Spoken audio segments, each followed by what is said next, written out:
Dobro jutro svima, dobrodošli na drugi dan konferencije. Nadam se da ste se odmorili, da ste spremni na današnji dan koji je nešto kraći nego jučerašnji, ali ja vjerujem jednako interesantan. Za početak, evo, pozvala bih Daisy sa dvije prezentacije. Prva prezentacija je o Mediterranean Pacidonia Network, odnosno jednoj inicijativi koja je potaknuta od strane Europske komisije za jače umrežavanje, očuvanje livada Pacidonije u Sredozemlju, pogotovo u zemljama Europske unije. Ova mreža je zadnjih 2 godine vrlo aktivna i zahvalni smo, Sunce također sudjeluje u njoj i evo pomogli su nam i u nekim kadrovima ovoga utjecaja Pacidonije koje ste jučer imali prilike vidjeti u videima.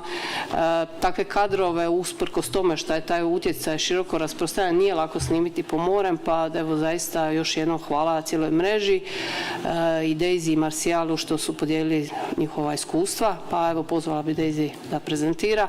Druga prezentacija bit će o uključivanju dionika i komunikaciji na Balearskim otocima.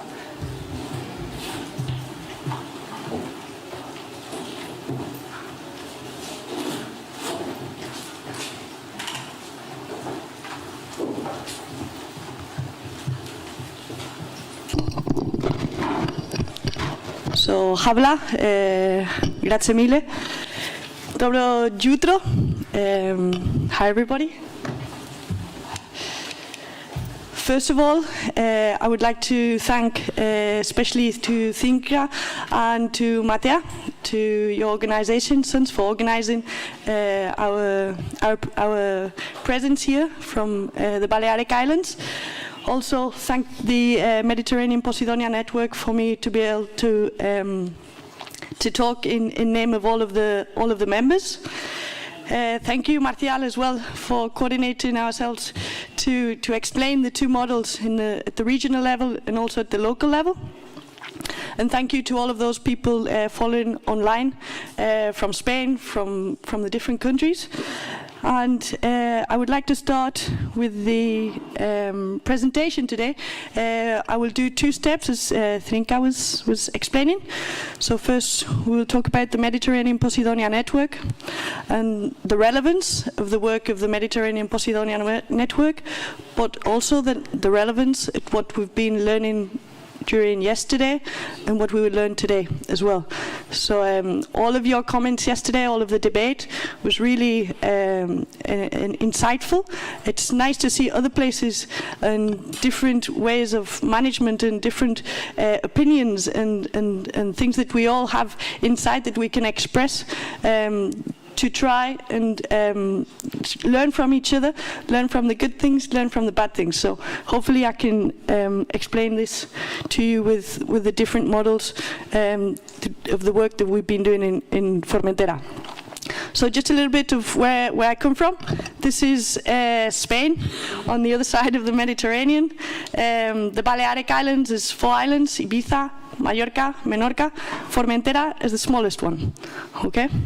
Here you can see we have on the right side we have seagrass, which is the green area around the island. So we have all of the island is marine protected area.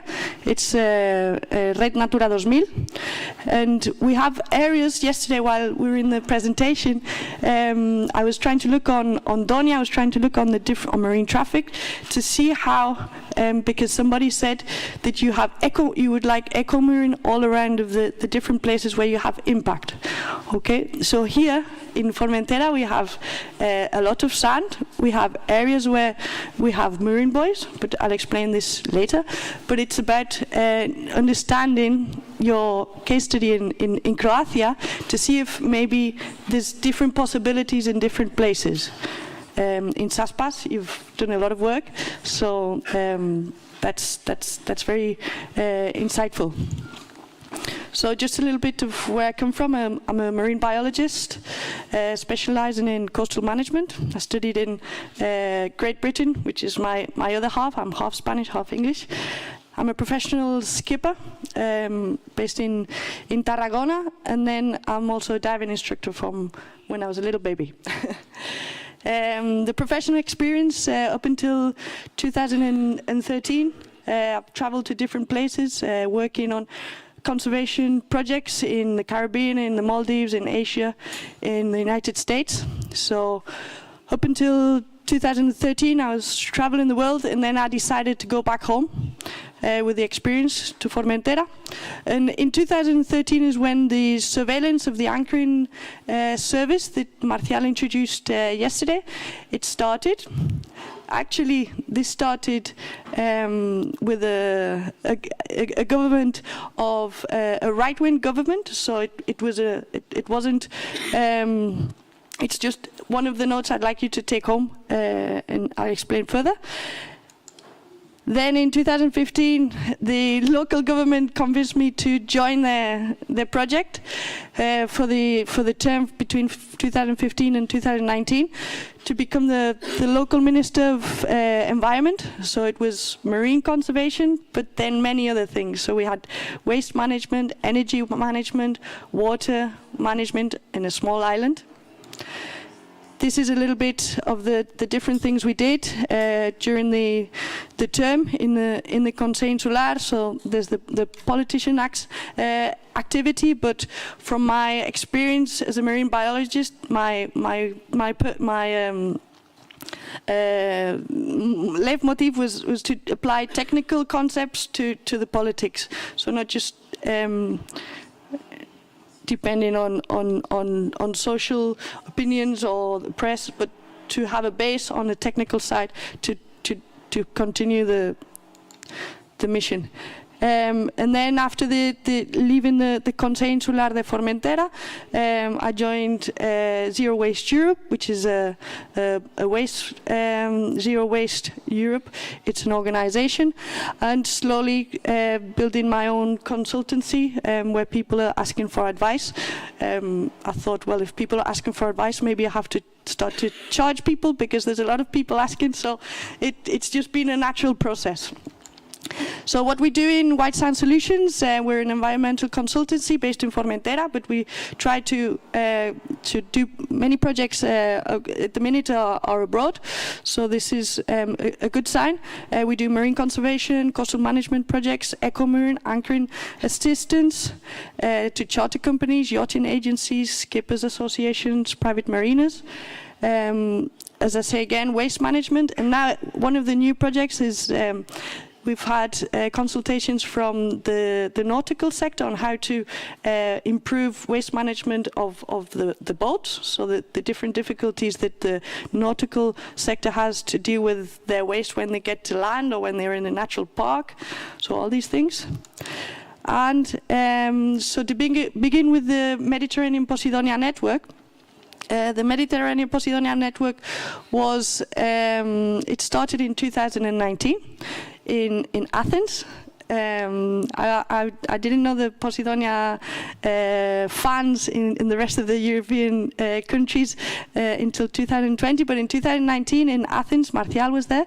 The EU proposed an event, and it was basically to bring together stakeholders and authorities, scientists, international environmental organizations, and with the main objective to protect Pacidonia. Up until now, we've been coral reefs are the stars of the sea, but now the star of the sea, the Mediterranean Sea, has to be the Pacidonia. So here are all the members of the MPN. We shorten it because it's quite long, the name. So we have the French Biodiversity Office, the Govern Balear, SUNS is there, Plan Bleu, MedPan, IUCN, WWF, etc. So the last event we did was one in Formentera, where SUNS was there, and there was 12 countries. We had Montenegro, Cyprus, Malta, Spain, Italy, Greece, and I'm sure I'm leaving many other countries. But basically, it's a mix of authorities, organizations, private consultancies, private agencies of the nautical sector. So we have a website. At the minute, this is the first version of the website, and these are the things that we are working on. We have different departments. Every different organization is focusing on different topics. So the first one here is the component of knowledge and Pacidonia Observatory. So this is where monitoring, mapping protocols is going to be worked on. This is all starting, so if any organizations here present would like to make a step and join the MPN, check out which of these components, which of these departments you can contribute, but also you can learn from. The second department would be the Innovation Hub.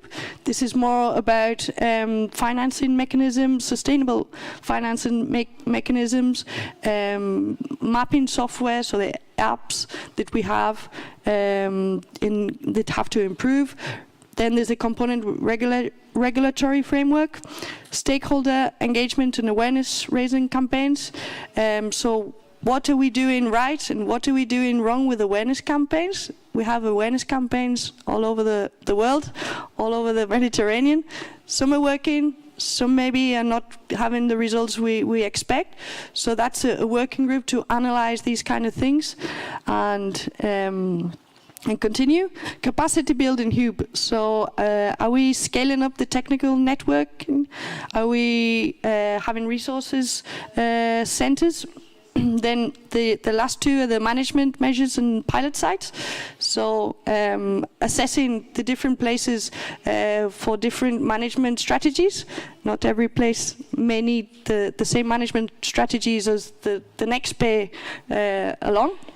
And then we have a coordination team to make sure that everything is coming up to date and all of the outcomes are being real.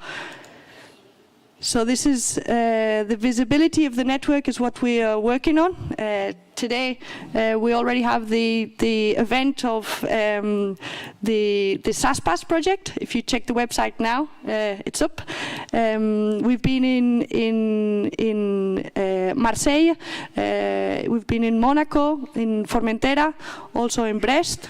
So it's a little bit doing through all of the different members. So if you join, you can also contribute to the visibility in the different places.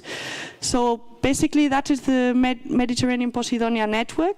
And now we will move on to Formentera, which is a very special place in Spain. Just to sum up, 2007 to 2013, which is when the surveillance anchoring came into place, many things happened. Many things happened at different levels. We had big yachts, large yachts, small boats. People were realizing what was going on out of the water, but also under the water, thanks to a video. This is an image of Manu Sanfelix. He's a diving instructor, but he also is a photographer for National Geographic. And basically, he made us all realize what was going on under the water. We have lovely beaches, lovely water, but what was going under the water, we didn't know. So basically, this was the image from above. So if you see, I don't know if you can see for the light, if we can drop the light from the back. But basically we have the clear water where the sand is and the dark water where the Pacidonia is. So if you see, there are boats that are really close to the beach. In Spain, I don't know in Croatia, but probably it's similar. We need the boats have the swimming areas up to 200 meters. So in 2007 to 2013, we have boats very close to the beach. So this is just one of the effects that you can see. We also have boats on the black area, which is the Pacidonia. So it's basically pinpointing very simple concepts on what was going on. This is another aerial photo by Marina de Formentera, which is one of the marinas in Formentera. And you can see the boats on the black area. Little boats go closer to the sea, to the sand, closer to the beach, so they have it easier. but also big boats on the dock areas where the Pacidonia is. This was before everything got into place. We also had bays with small boats on the Pacidonia, and there was no eco-marine fields and no anchoring service. So basically we had, well, Naomi Campbell, Madonna, Zidane, Prince, everybody is coming to Formentera and anchoring where they can, where they think it's okay. So we have the different motor yachts, Motor Yacht Main, Motor Yacht RHI, Turanor. Now this one is a yacht. It's powered by solar. It has solar panels. That's why it's flat. And one morning, I get up and check the eyes and say, "Ha, this is a new boat. It's anchored on the Pacidonia, close to the eco-marine field. And he's powered by solar, and he's on the Pacidonia." So it got to the extreme where even marine conservation actions were not understanding where they were going and what they were doing. So these were just a few images. I'm sure you've seen them all the different places. We also had other issues that you probably have here, as we were talking at dinner last night. Party boats, big party lines of little boats, small boats, and parties on board. Also, oops, my sewage just came out 200 meters from the beach where everyone is swimming, and the waste is being left on the beaches because we can't find anywhere to leave it. Then other things like caterings on the beach. People were organizing events just for having breakfast or having dinner in the middle of the beach, where you have the users of the normal users of the beach lying down on the sunbed. So in 2011, it all crashed, and we had the Rest in Peace Pacidonia, which is the RIP Pacidonia, and basically it was social uproar. We had the local people saying, "Hey, we see what is going on underwater. We see all the other issues that are happening. We need to do something. We need to do something from the local level, and see that we will welcome people, but they need to understand and respect that we want to be here for a long time." So if we all understand the need for protection, a small island which is only based on tourism needs to understand that it's the only industry. So here we have the the Féretro, the Pacidonia, being transported to the local square. And then we get the government, which was a conservative party at the time in 2013, and basically started the surveillance. So it was like, wow, I'm a conservationist, and the local government is pushing to protect. This is really good. It's a really good sign. So basically, this was a job where they called me. I was the first coordinator of Ibiza and Formentera. At the time, there was just 2 boats in a very small area, and the contest was won. The concession was won by an association of marinas, so of Ibiza, Formentera, and Mallorca. These marinas said, "Hey, let's get together and let's try and propose and make the nautical sector aware," because they could understand that if in the long run, if this service and this information was not done in the right way, the nautical sector would be affected. So basically, the first day that I go and work, they give me a small dinghy, 5-meter dinghy, to go and tell the Prince Abdulaziz on the Turama, of a 170-meter yacht, to tell him where to drop his anchor. So the guys in the marina, they were joking. They were saying, okay, you go on your 5-meter boat and see what you can do. So I took a pen, I took a book, a notebook, and I went into the marina lock room, and there was a visor. And I said to the guy working in the marina, I said, "What do you use this for? Can I take it?" "Yeah, I don't use that for anything." So I took it, and basically, little by little, the waters is true. It's easy because it's the place where the sand comes up to about 12 meters, 15 meters. So it's easy to check the anchor and where the chain is. Maybe in the Adriatic, as you were saying, the depth, the visual maybe is to 25 meters, as in where the Pacidonia reaches in Baleares is about 40 meters. So basically it was about how can I send the message to the nautical sector, to the captains, who basically are the interlocutors, the people who I need for them to understand why this surveillance is happening, why they are coming to Formentera when the most important thing that they have is getting to the restaurant where they have a reservation. So the communication needs to be simple and direct. I can't, at the minute, I can't talk to them in a technical language as a scientist, or I need to send the message so that we can help them, and they can be our best allies. That is really important. So basically it was a question of information, so informing all the boats. In that time, after the RIP Pacidonia, the press were involved, the local people, everyone in the beach. When they went to see the big boats, they would take a picture and they would say, hey, is this boat right? Is this boat not right? Even when you were talking to the boats, you had to be really professional and provide the information. So you had to be in a correct uniform, because we're talking about professional boaters. So the charter companies, there's the big super yachts. So you need to be as correct and try to avoid any small errors. As we were talking last night in the dinner, you're in the sea, so you're there from 10 o'clock in the morning till 8 o'clock at night at the beginning, because you want 100% of the boats, small or big, to be on the sand.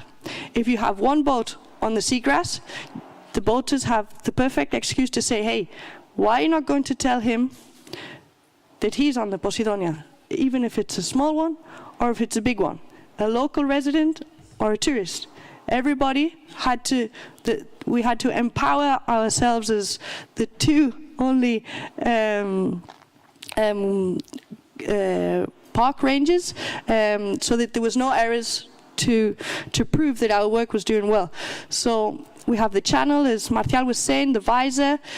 Also, one of the other things that we can learn from is in that year there was no regulations. Martial was explaining that the regulation of the Baleares came into place in 2018.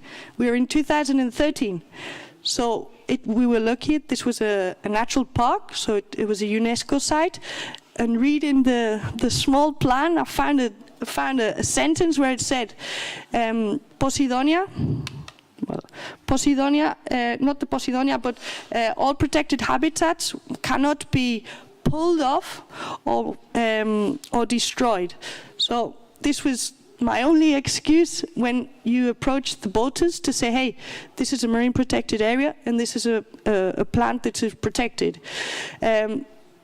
You could call the police, you could call the park rangers, and it was sometimes difficult. So basically, when you were there from 10 in the morning till 8 at night, every day, during the summer season, sometimes when you call the rangers, they cannot go there because they're also in charge in that time of fires, different emergencies. So it all had to look, it looked the part. So this is why we took the notebook, started to write things down. So when you approach the boat, you give the information, and as you're talking to them, you say, okay, well, maybe they're going to understand, but I can see this person is not going to understand too much. So if I start writing the name of the boat, the name of the flag, go around the boat, see how large it is. This is a process, it's a psychological process, yes? So I know the guy isn't going to come to do a sanction, because I know he's not in his working hours. But all of this, the whole of the the beach can see that the guards are writing things down, so everyone is listening as well. We have a VHF, everybody can listen to the VHF. At the beginning, we had to call them on channel 16 because nobody knew which channel we were working on.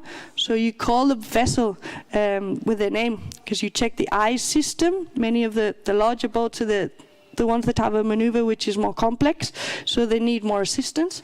And then the small boats, as you see there, you just approach them and you can give them the information. So in places where I'm sure it happens, I've seen the images in Italy as well, where you have many boats, everyone knows what is going on around them. You use channel 16 to change the channel. Everyone can listen to what they're saying. They can see what you're doing because the boat is like this high. They can see everything. And then the small boats talk to each other a lot. So basically, just the message here was that the days that the authorities could come on, you got all of the authorities. This is a small boat, but I had some other images with huge boats. But it wasn't about persecuting the skippers. This is really important. It was about helping them, because we don't have information. We have information about coral reefs that they're very nice and very pretty, and now we're in the process of knowing what is going on with the seagrass. Okay, so this was the most important approach, not an approach from activism.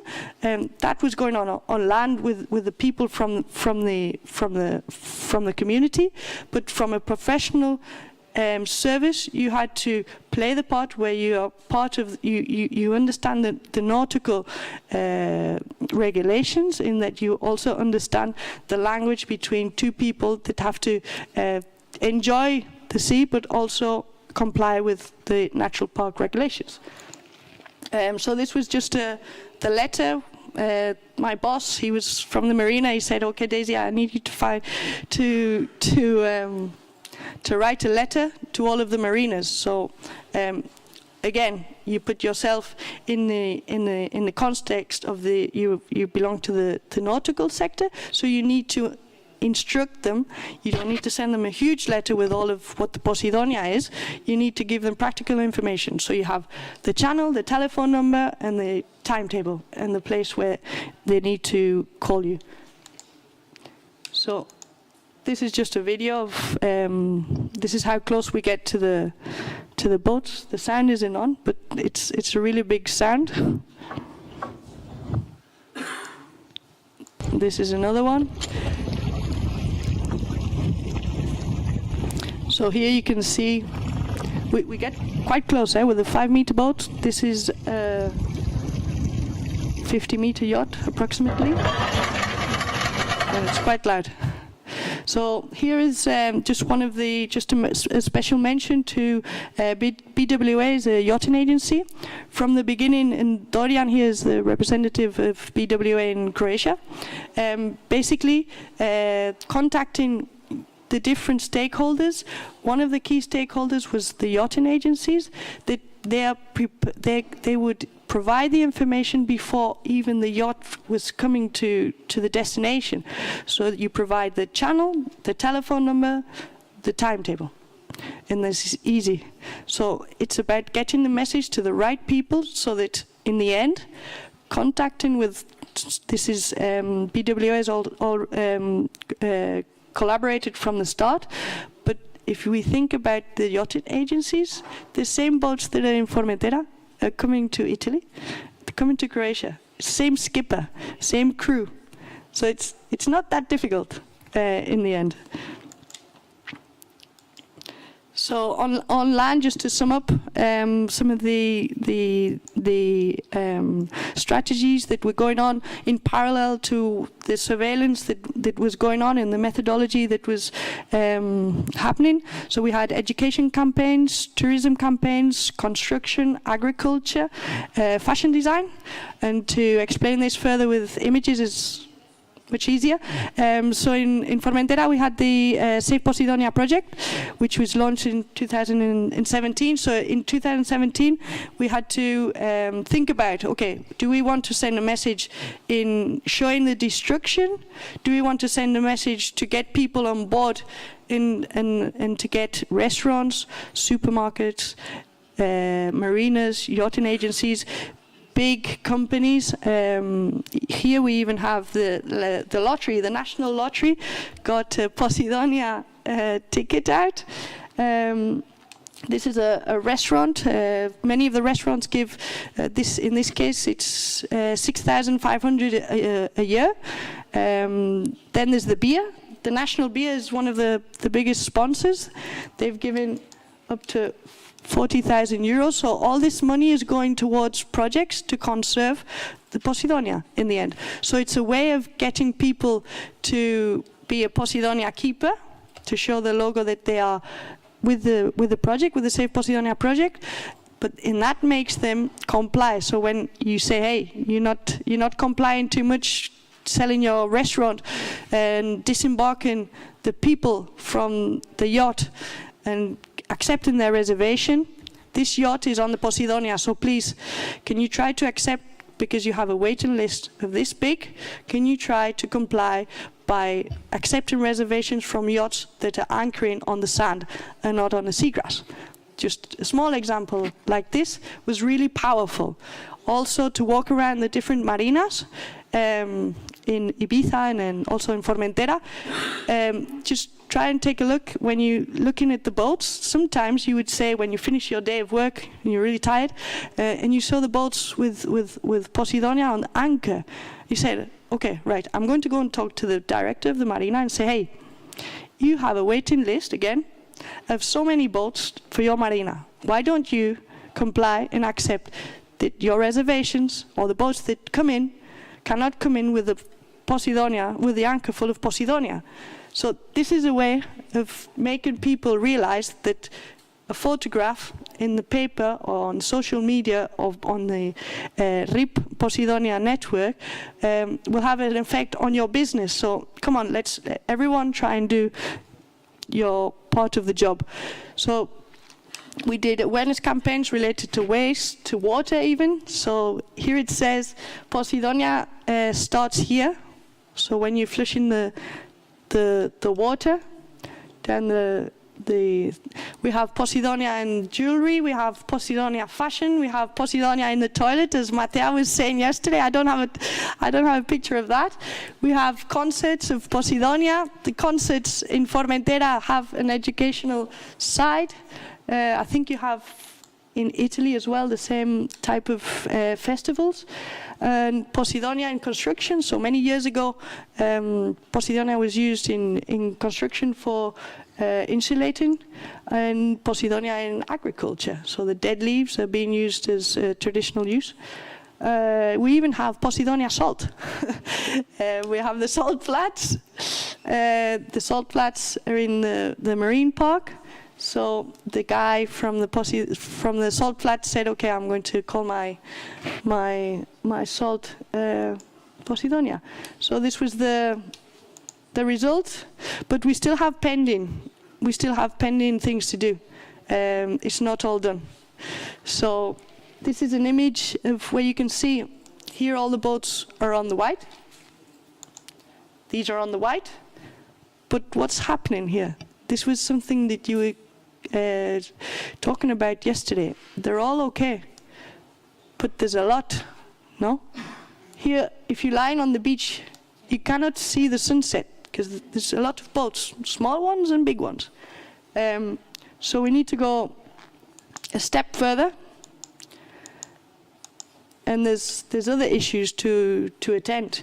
Here we have, we were saying at dinner last night, you have a really good national park, which is Cornati, where you were telling me now you charge for people to navigate through the national park. This generates an income, and this is brilliant. Now we have to work on maybe on charging for the mooring buoys or charging to anchor. In Spain, the concept is different. You can only charge people if you have a marine buoy. So it's just little experiences that we can learn from one another to generate income for the protection. So I'm sure with a little bit of creativity, we can do it. Coastal carrying capacity, you were also talking about eco-marine buoys. So it depends on the different destinations. What is it the people want? Do we want to fill up the landscape with marine buoys? Do we need to install marine buoys for small boats? Do we need to install marine buoys for large boats so they can pay a little bit more and sustain the marine park? Do we want to have marine buoys for small boats which are for local people? All these different questions is maybe what we could all work on. Waste management. The waste is, on land we pay. We pay if our house is this big, we pay so much.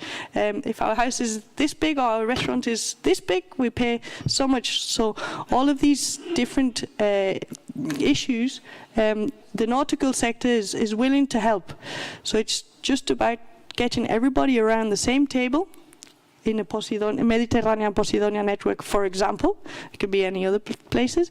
But basically it's getting everybody around the same table and seeing what is everyone wanting to do, what is everyone trying to defend, and understanding every different interest and finding a way. So basically it's about where are the limits, who are the stakeholders, and what is it we all need. So keep calm and save Pacidonia. Thank you. Habla.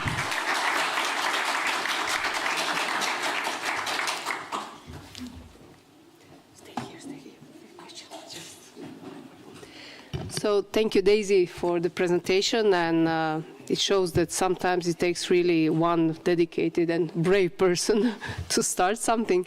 I think it's quite inspiring to see that with such limited resources you started this idea, and that you were supported.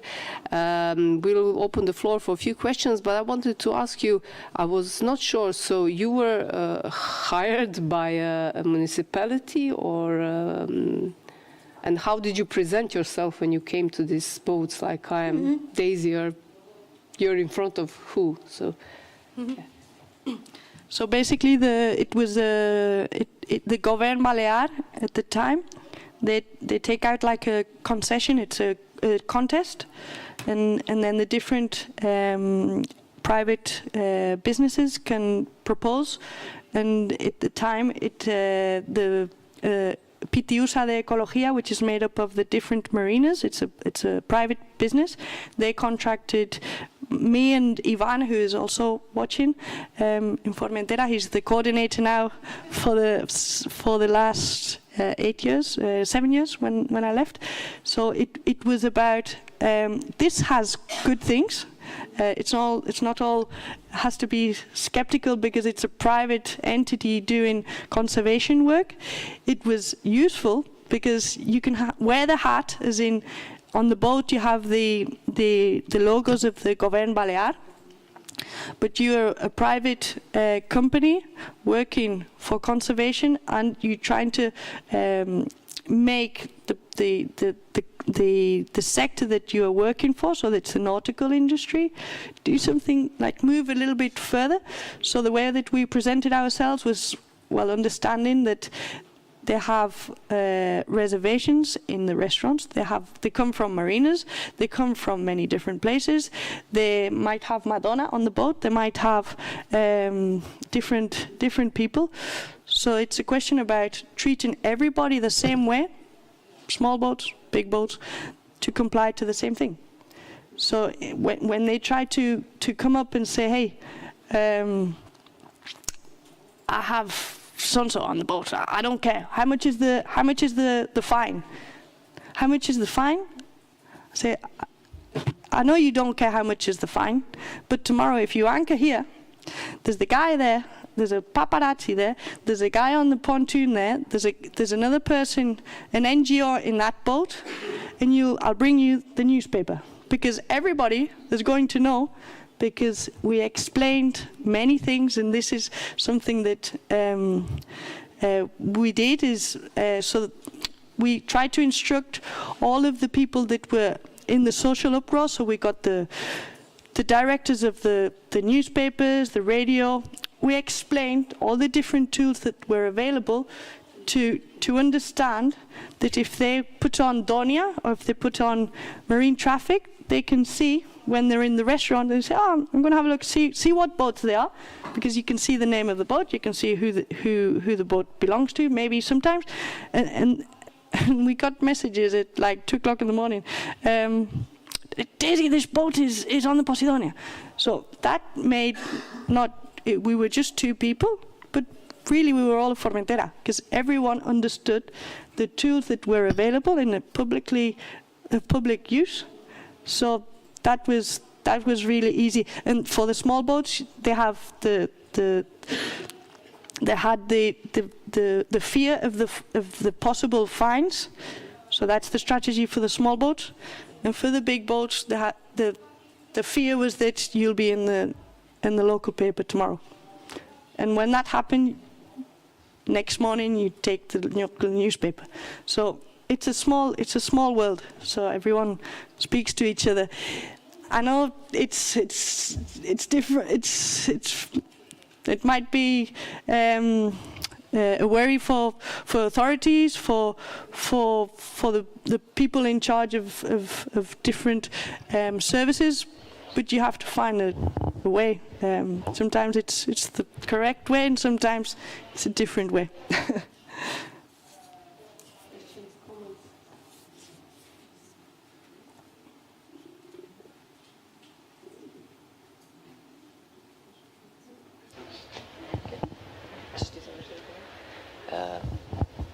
So thank you once again, and I think we are a little bit like shocked. We can't do it that way. Yes, you can do it, of course. And then it took you not so long time, like 7 years is nothing. Just it's for one permit, time. So thank you, Daisy, and have a nice travel back. I know you're traveling now. Okay, Ivana,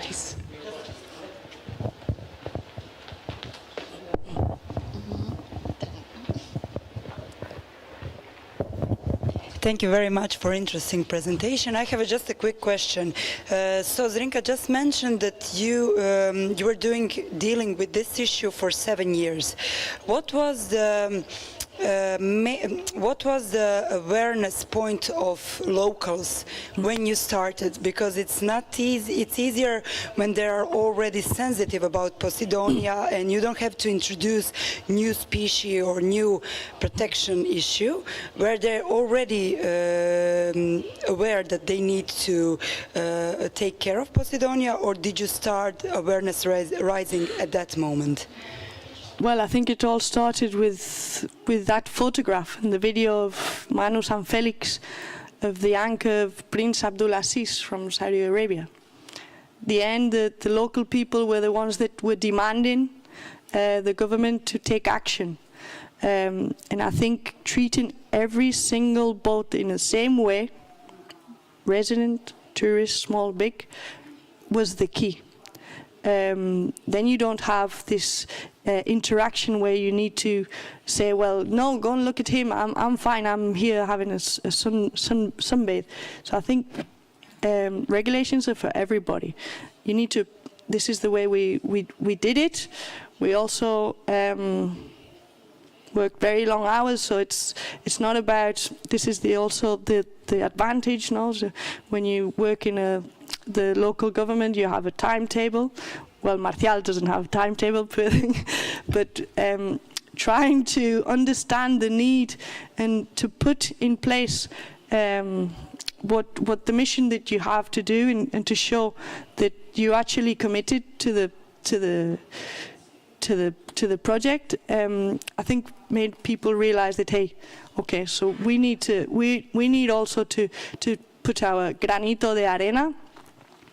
And you even have the jewel. Everyone's going Pacidonia mad. So I think the local people were the ones demanding. It's also true that Formentera has the advantage. We have eco-marine buoys.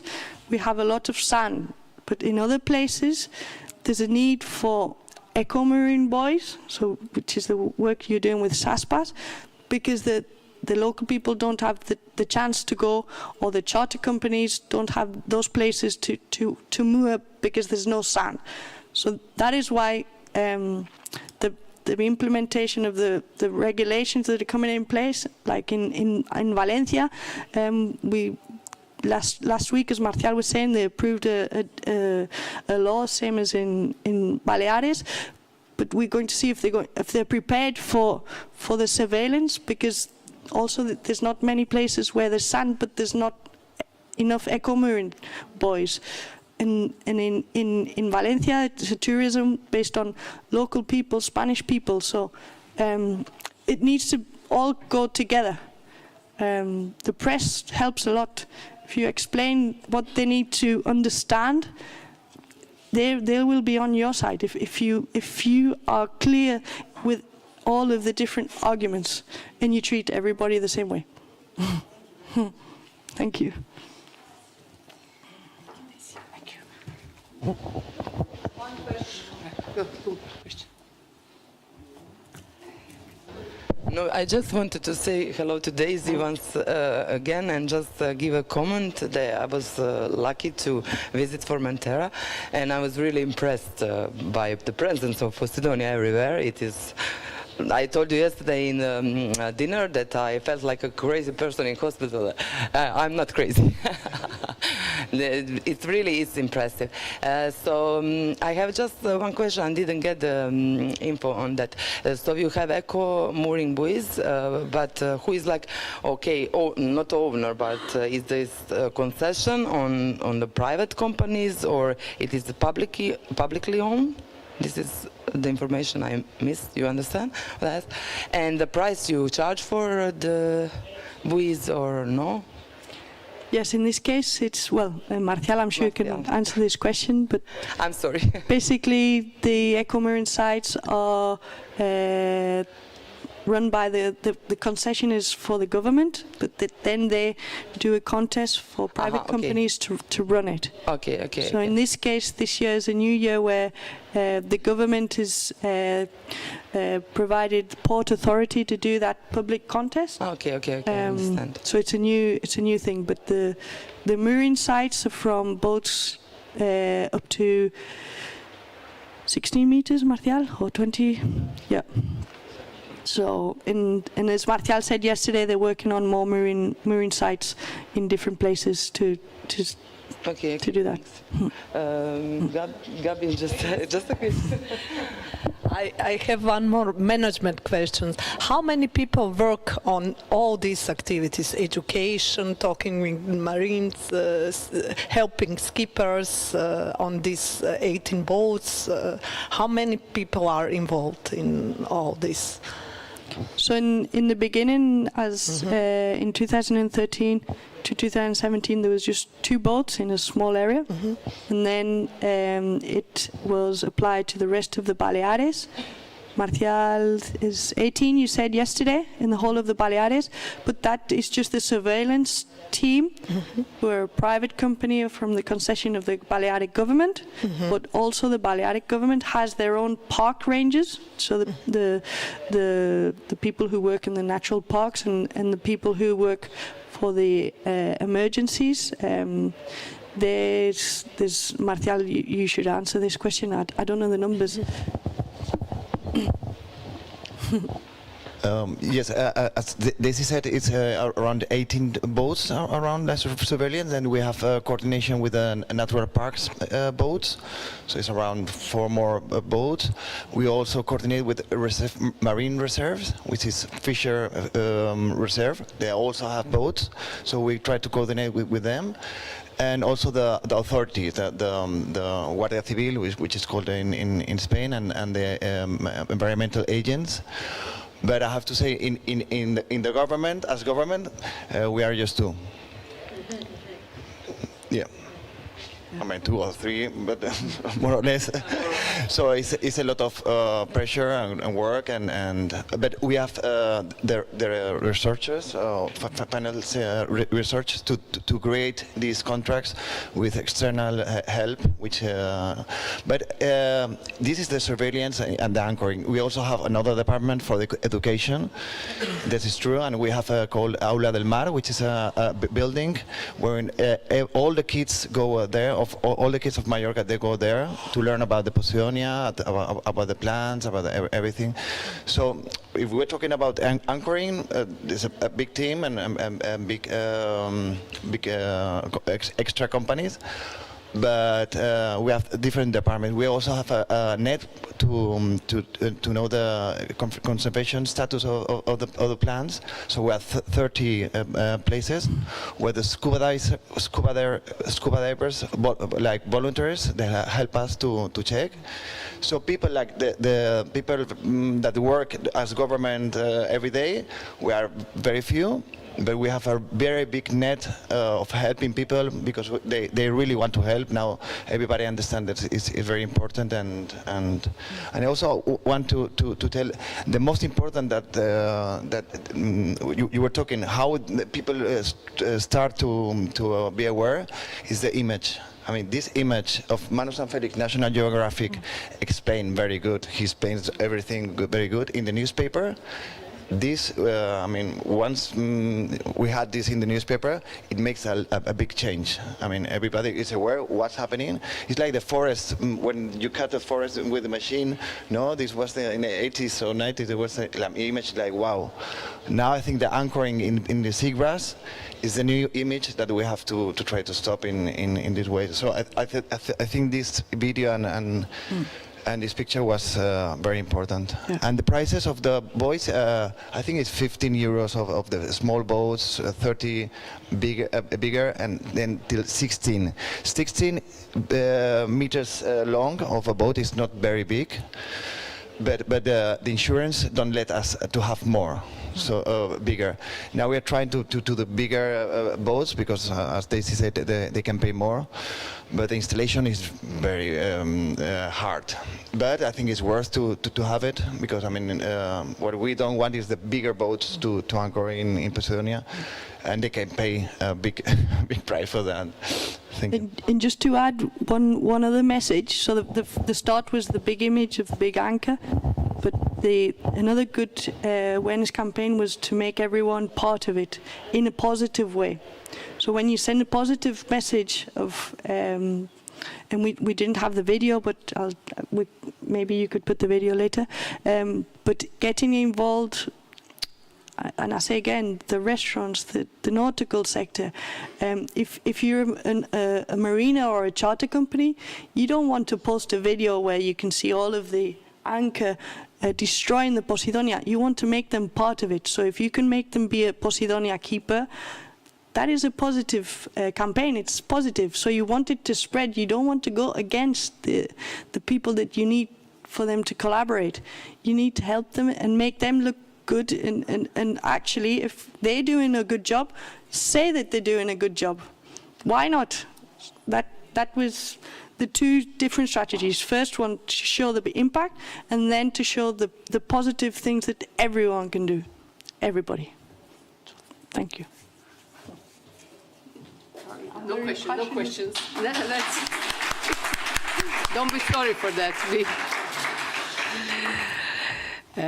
Sad ćemo imati malo drugačiju prezentaciju iz ugovornog tijela. Reći nam nešto novo o Interreg programu za narednih par godina. Anka Daniela Simeon. Pa evo, ako možu tehničari prispojiti. Nije s nama ovdje, virtualno je s nama.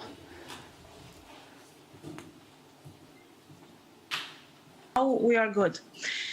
So, good afternoon. I'm Anka Simeon. I am the project manager on behalf of Joint Secretariat of Interreg Italy Croatia, and I had the pleasure to work with SASPAS team in the last 2 years. And I would like to use this opportunity to congratulate first the project for its achievements, for doing an intense and qualitative work over 2 years. And that was not easy given the pandemic and all the other things that had to be put in place.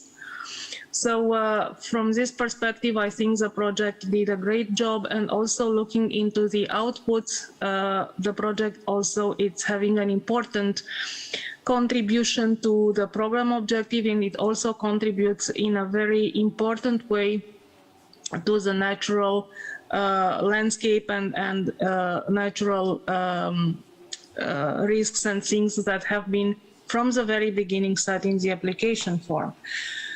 What I'm going to do now is to take you through a bit of a overview, I could call it, of what it is the current program, Interreg Italy Croatia, and to give you an insight in the next program, hopefully, that could help, thinking for the future. I am, of course, available for other questions by mail when or if these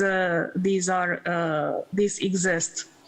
So let me start with the title itself, and this is the role of protection of nature and biodiversity and reducing pollution in the Interreg Italy Croatia program 2021-2027. So this will be the focus of the presentation, because SASPAS project fits within this idea of protection of nature and biodiversity and reducing pollution. But as I said, in order to get to that part, I will also try to give you a very short overview of the current state of play.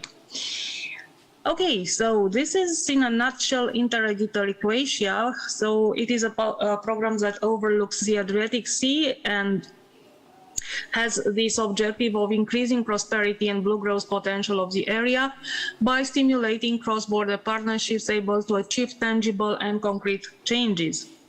Now, what it is important here is that we are speaking about 2 member states. We are speaking about 83 approved projects.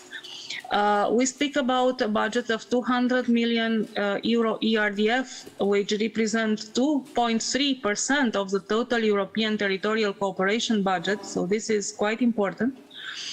And this budget was initially and throughout implementation foreseen along some very clear lines, such as technical and professional training, policy strategies, new services and innovative products, technology transfer action, development, creation of thematic networks, awareness actions of citizenship. So these are more or less some important directions that have been foreseen in the beginning and which could help creating this change that we all look forward to. Now I'm going to speak a little about the timeline that was behind the initial or the current, if you want, program 2014-2020. So everything started in 2016. An important landmark was the year 2018, when we speak about a number of 22 standard plus projects that started implementation and 50 standard projects that were approved. Another important deadline is the year 2020, apart from pandemic, of course, but pandemic has unfortunately its negative influence for us all, including program and project. However, this was the year when the task force was set to start working on the next programming period. Therefore, here we are in the year of 2022, when we still have an important number of running projects, including SASPAS, of course, and we still have a number of closed projects which were, let's say, also successful projects in the sense that they reached their objectives, they produced very important outputs, and a change can be thus recorded. And also program site 2022 means an important landmark, because the next program for 2021-2027 was submitted to the European Commission for comments and, of course, approval when comments are solved. I would also like to draw your kind attention to the year 2023, because it is important from 2 perspectives. First of all, it is the end of the current programming period, so meaning that everything that is project implementation needs to be finalized, but maybe this is a bit the sad news, but the good news is that by 2023, the new program, hopefully after solving the European Commission comments, will be up and running, so to speak, and so there will be no new possibilities for funding to those interested in applying and getting projects from us. I will then move to the next slide, and here you can see some things that maybe you already know, but it's important to put things into perspective. So the current program is dealing with blue innovation, safety and resilience, environment and cultural heritage, and maritime transport. Now, of course, it is important because SASPAS is a project that was funded under Priority Axis 3, as it tackles, it deals, it focuses very much on this important environmental protections aspect.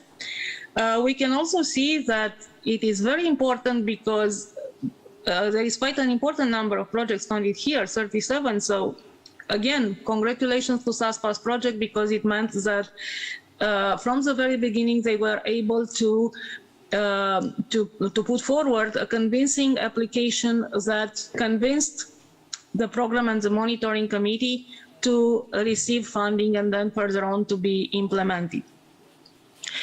We also can see that we have 18 projects that deals with maritime transport. We have 16 projects that refer to safety and resilience, and 12 projects that refer to blue innovation. So this is, at this moment, the, let's say, the most synthetic, I could say, overview of what we and projects are doing. So altogether, we are using the funding available in 4 priority axes to solve needs, to address them, and to achieve things. Now let's continue to the second part, and the second part is entirely dedicated to the new program 2021-2027, which I'm sure you remember. I was telling you in a previous slide that in 2020 started to be discussed. It's now submitted to the European Commission, and it's now under analysis. And of course, we hope that we will be soon able to come with good news to our projects.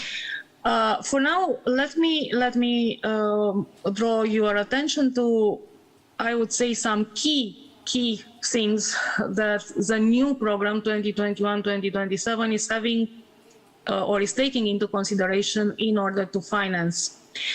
We are speaking here about sustainable economic development through green and blue innovation policies. We are speaking about protection of natural assets through climate adaptation strategies and risk prevention measures, enhancing biodiversity and fighting pollution. We are speaking about valorization of cultural heritage, implementation of sustainable cross-border mobility solution, and enhancement of institutional capacity and reduction of cross-border obstacles.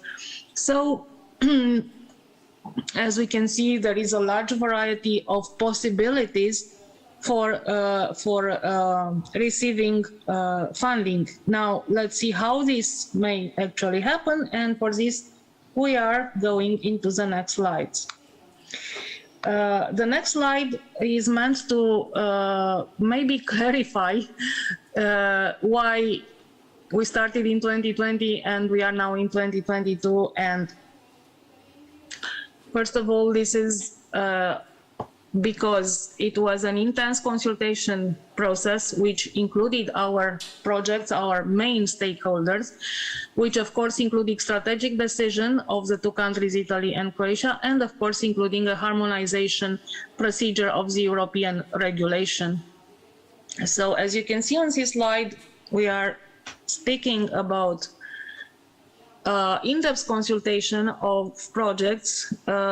You probably recall that there were 2 such local webinars in April last year, and there was one such consultation in October last year, following to which we gathered your inputs, meaning what you think it is problematic and what you think it is important to be addressed both program level but also needs to be further financed. You can also see that there is an in-depth territorial and socio-economic analysis that was put in place in order to have an overview of the area that is supported by the program and to put it into connection with the needs that were expressed, so to have it in a very well-documented form.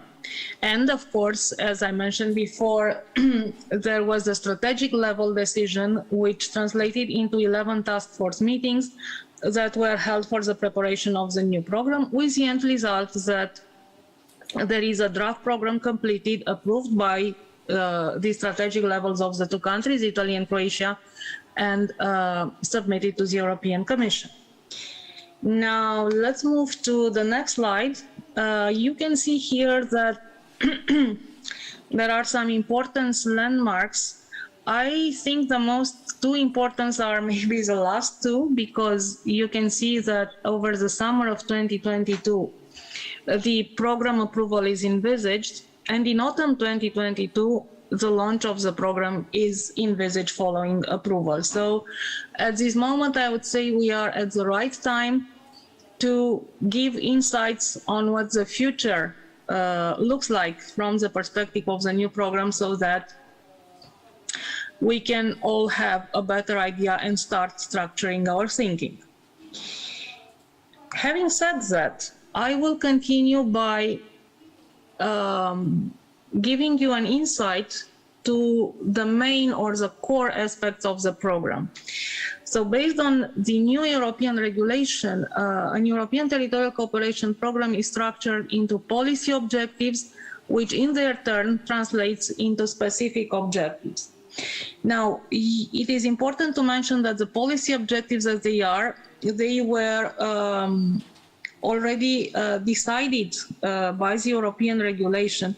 However, their selection, as well as the specific objectives that were selected, were based, as explained before, on that in-depth analysis of needs and on those strategic decisions and discussion that took place all along the programming procedure.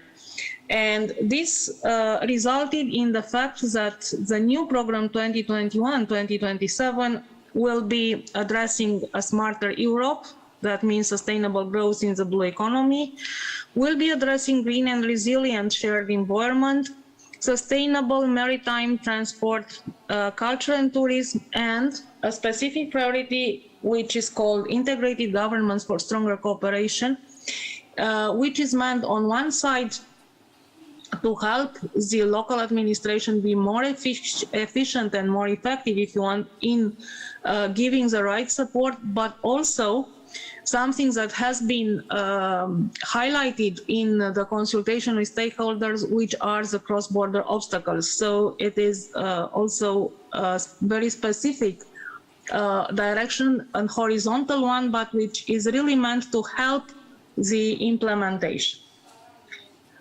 Now, let me focus on something that maybe the current audience of SASPAS project is interested in, which is called Policy Objective 2, a greener Europe, and specific objectives 2.7, protection of nature and biodiversity and reducing pollution.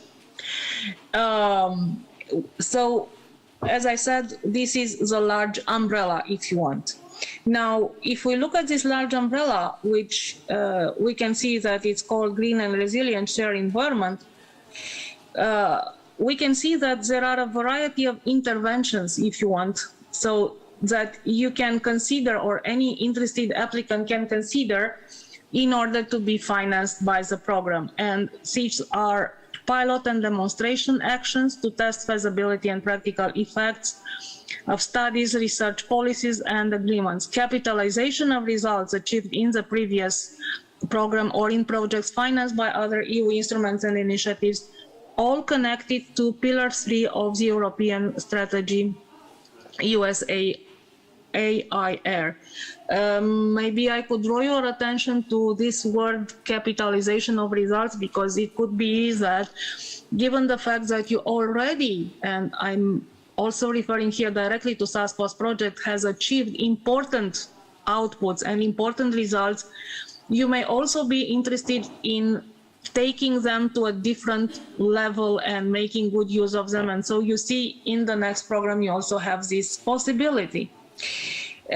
You can see that we speak here about a budget of 25 million euro, and maybe important, the target groups. So we see here that basically all the target groups, so all are represented here, all are eligible.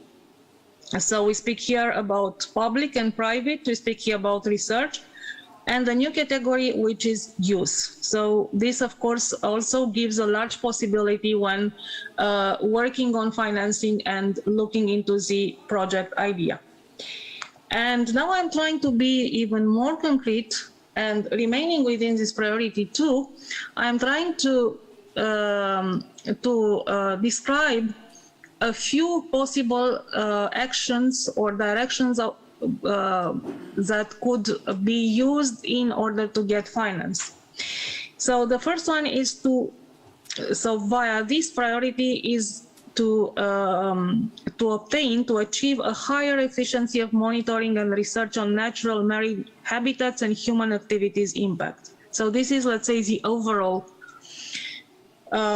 aim. Now we can do this, or anyone that is interested in working on this can do this via developing homogeneous indicators through the exchange and comparison of good practices, or by setting up cross-border monitoring system and shared platforms to assess marine habitats and species, or extending the use of digital solutions to evaluate ecosystem services, or providing new tools for the integrated management of sea, developing integrated strategies, supporting feasibility studies. So these, let's say, in those squares are options where hopefully any interested part can find something important, interesting that would match its line of competence, its objective, and something that could be funded.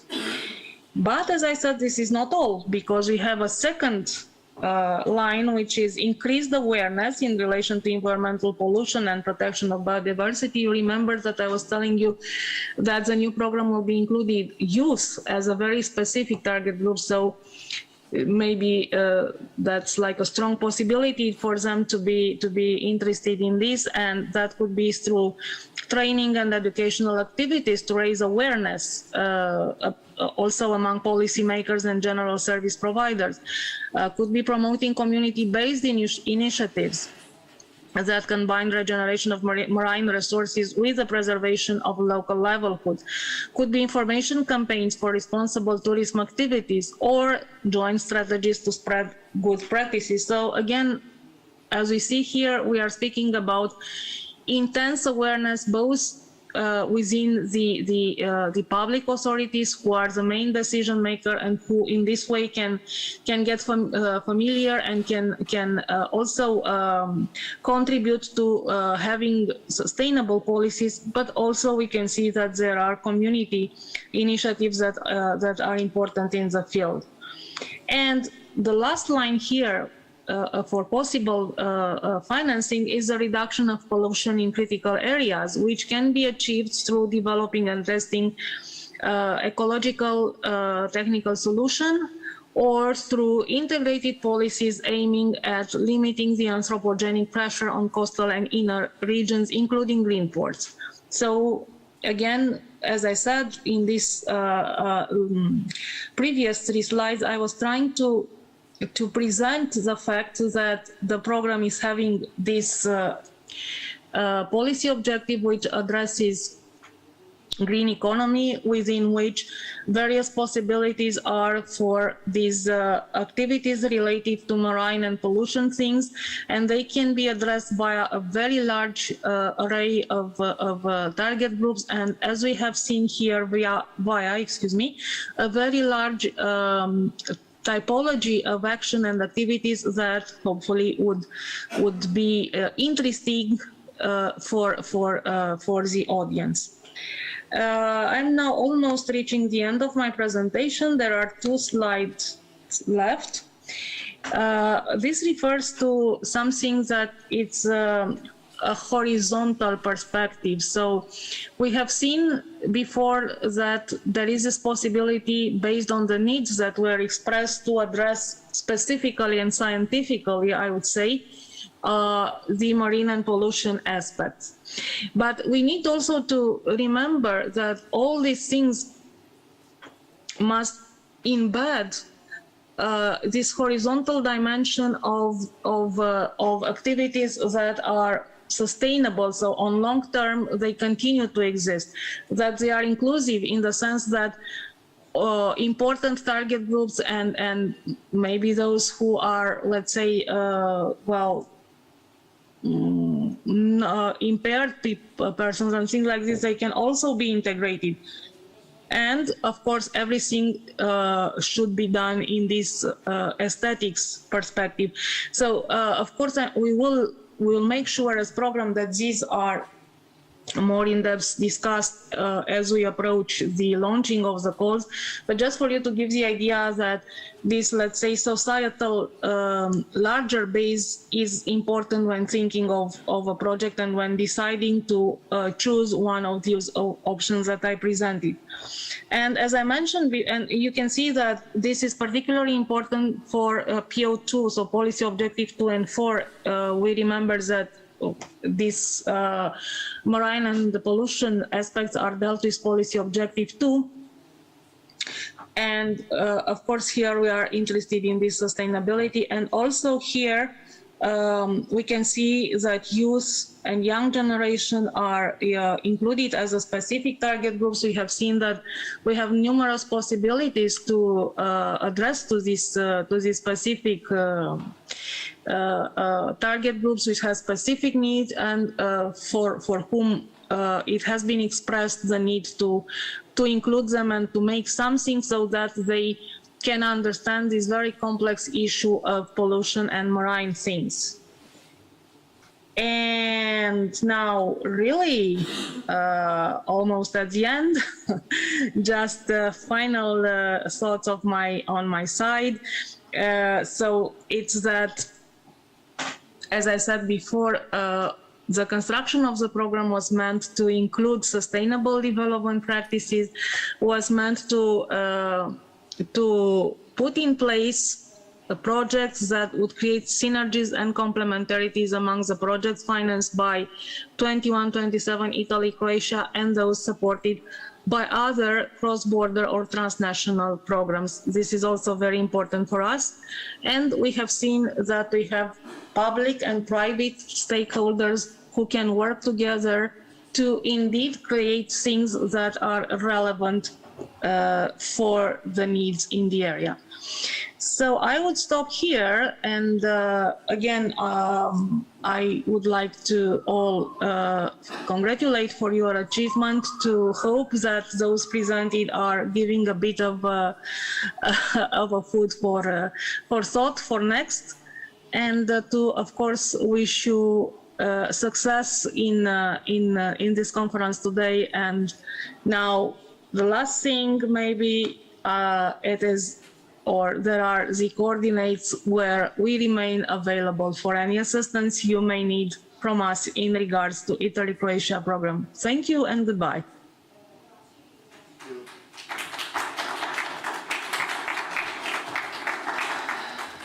Evo, ako ste ova 2 dana dobili ideje neke nove, možda se može financirati kroz Interreg program.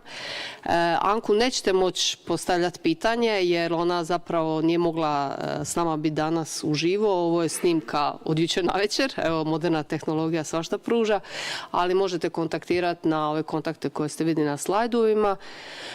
Sada idemo na pauzu za kavu, pola sata, i onda se vraćamo na panel.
Može da uzmem ovaj prijevod.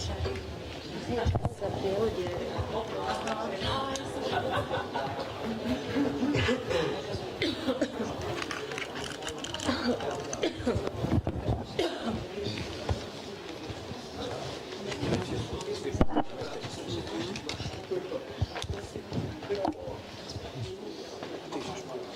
Malo ću imam aparatac s aparatom.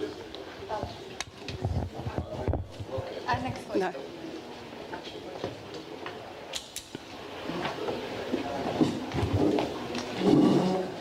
Evo nas i na drugom panelu. Tema drugog panela je vezana za kontrolu slobodnog sidrenja, znači, ajmo reći, izvan ovakvih ekoloških sidrišta. Dosta smo se ove teme dotakli već u jučerašnjem panelu, tako da ćemo danas više malo raspravljati o preprekama, preporukama, naslonit se na ono što smo jučer započeli. Mislim da ste bili malo inspirirani jutrašnjim prezentacijom, možda dobili neke nove ideje da podijelite iskustva. Nakon panela imat ćemo zaključke konferencije i onda odlazimo na ručak. Danas je s nama Saul Čirjako iz tvrtke Shoreline, koji će zastupati ovdje italijanske snage danas, da daje italijansku perspektivu. Saul je inače potpredsjednik tvrtke Shoreline i zaista je već dugi niz godina vezan za upravljanje morskim resursima, prvenstveno morskim zaštićenim područjima. Jedna je prvih osoba koju sam ja upoznala osobno kad sam došla u ovaj sektor i kada sam imala prilike provesti 2 mjeseca u Miramaru, u Trstu. Vezan je za teme od istraživanja, restauracije staništa, upravljanja zaštićenim područjima i GIS-om. Vjerujem da se kroz svoj radni vijek često susreo sa problematikom sidrenja i rješenjima, kako je to riješeno ili barem pokušavano riješiti se u talijanskim zaštićenim područjima, ali i u zaštićenim područjima Sredozemlja, s obzirom da je uključen i u METPAN mrežu morskih zaštićenih područja Sredozemlja. Saul, jučer smo započeli neke teme, pa vidit ćeš kako će ovi panelisti prije tebe izlagati, pa se možeš nadovezati. Slobodno, ako želiš nešto iznijeti vezano i za uspostavu i upravljanje ekološkim sidrištima, evo, pozivam te se osvrneš i na to. I dajem Pavlicu Duški, kao jučer. Hvala. Hvala Zrinka na uvodu. Lijepi pozdrav našim panelistima.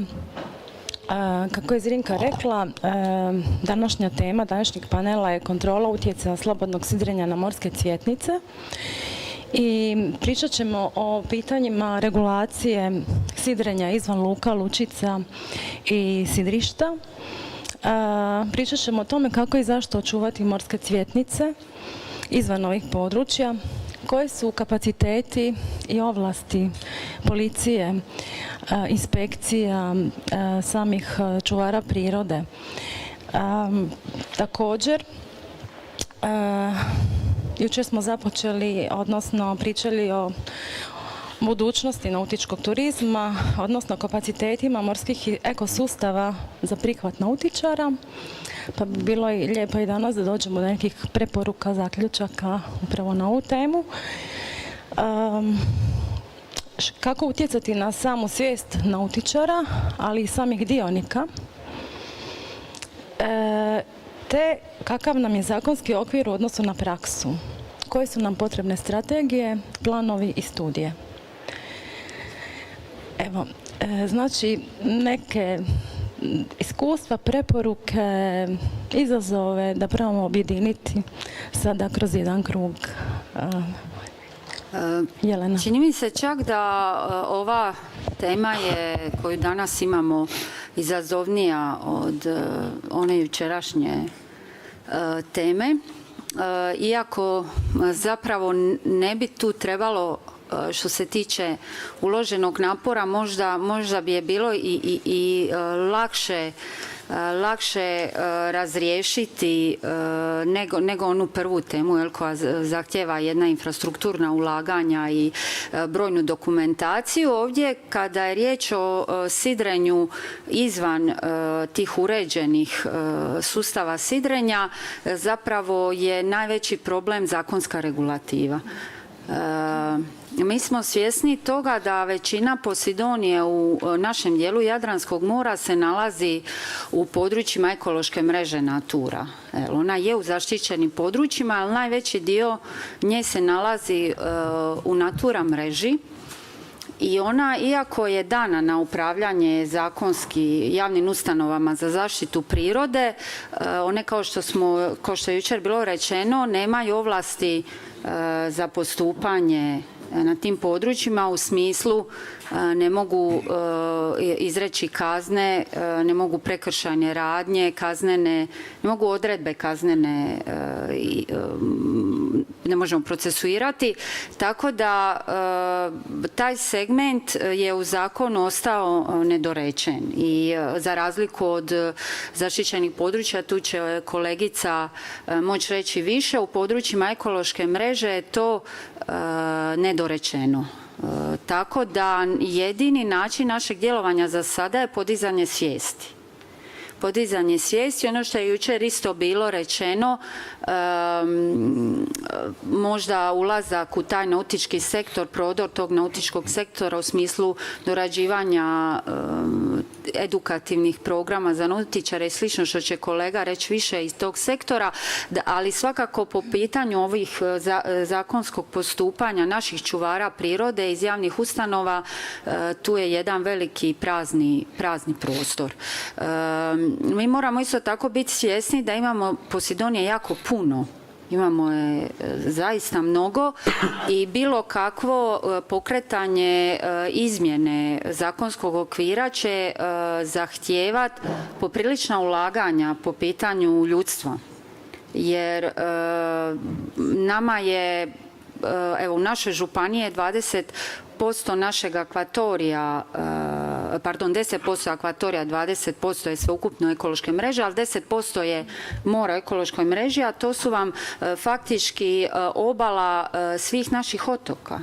Dakle, ima dosta čijova, ima šolte, ima drvenika, ima Brača, Hvara, Vis kompletan. To su vam ogromna prostranstva i u većini tih područja se štiti Pacidonija, ona je ciljna vrsta. Dakle, zamislite danas sutra da se zahtjeva od naše javne ustanove interveniranje u smislu kontrole nautičara i njihovog sidrenja Pacidonijom, što bi to zahtijevalo da imamo 10 čuvara na svakom otoku.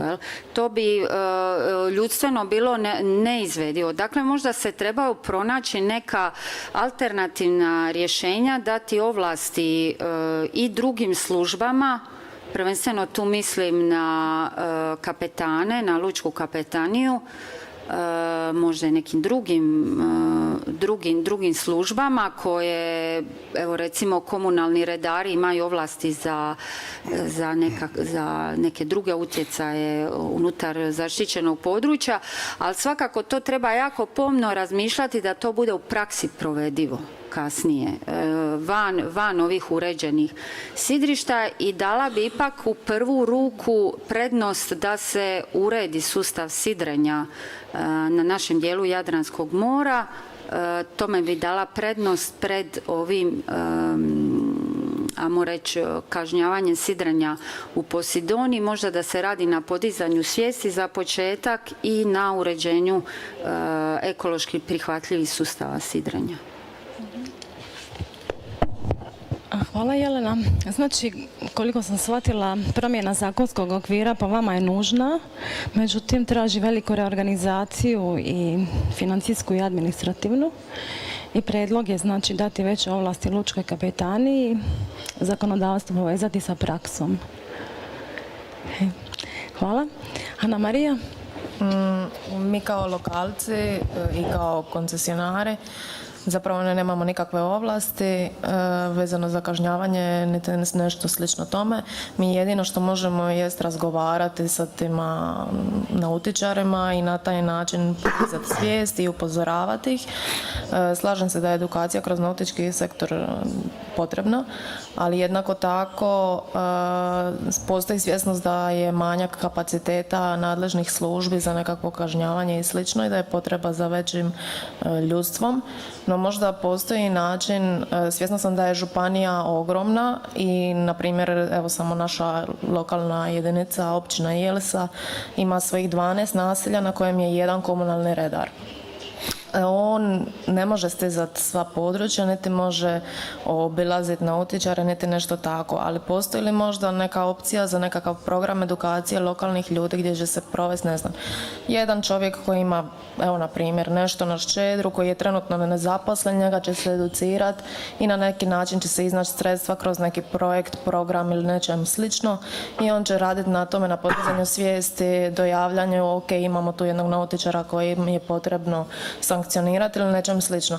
Jer područje je ogromno, a pokret ga se cjelokupnog ne može.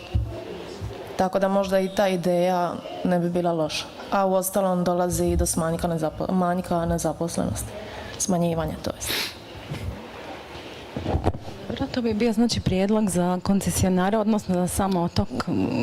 Ne nužno za koncesionare, već za nešto što se može primijeniti bilo gdje. Ok, znači projektno jačanje i edukacija, znači podizanje svijesti građana putem projekata. Jer evo ščedrovanje znači ono ima nekakvih 17 hektara koliko sam zadnje čitala Pacidonia, vjerojatno će Jelena znat više, da li je to točno ili manje ili više, ali mi smo koncesionari u jednoj uvali, a sve skupovanje uvalica nekakvih 60 i nešto. Mislim, u svakoj od tih je barem jedan brod tijekom sezone. Mi nemamo kapaciteta obilaziti svaku tu uvalu i upozoravati. Tu je onda važno i umrežavanje, tako je, suradnja. Ok, hvala. Zlatko?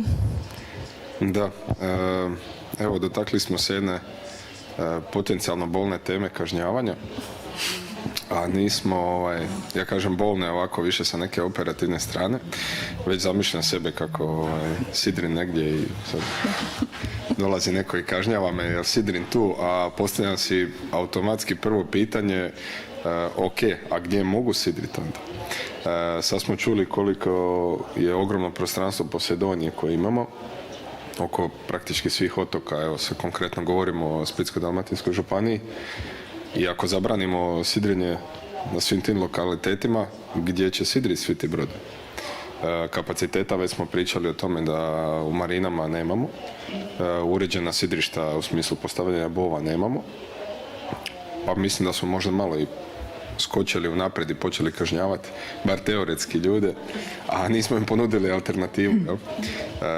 Opet se vraća na onu činjenicu da će ljudi u većem broju slučajeva rađe platiti uređeno sidrište i uslugu koju će dobiti dodatno uz to, nego da sami riskiraju sa sidrenjem, jer nerijetko nemaju ni znanja.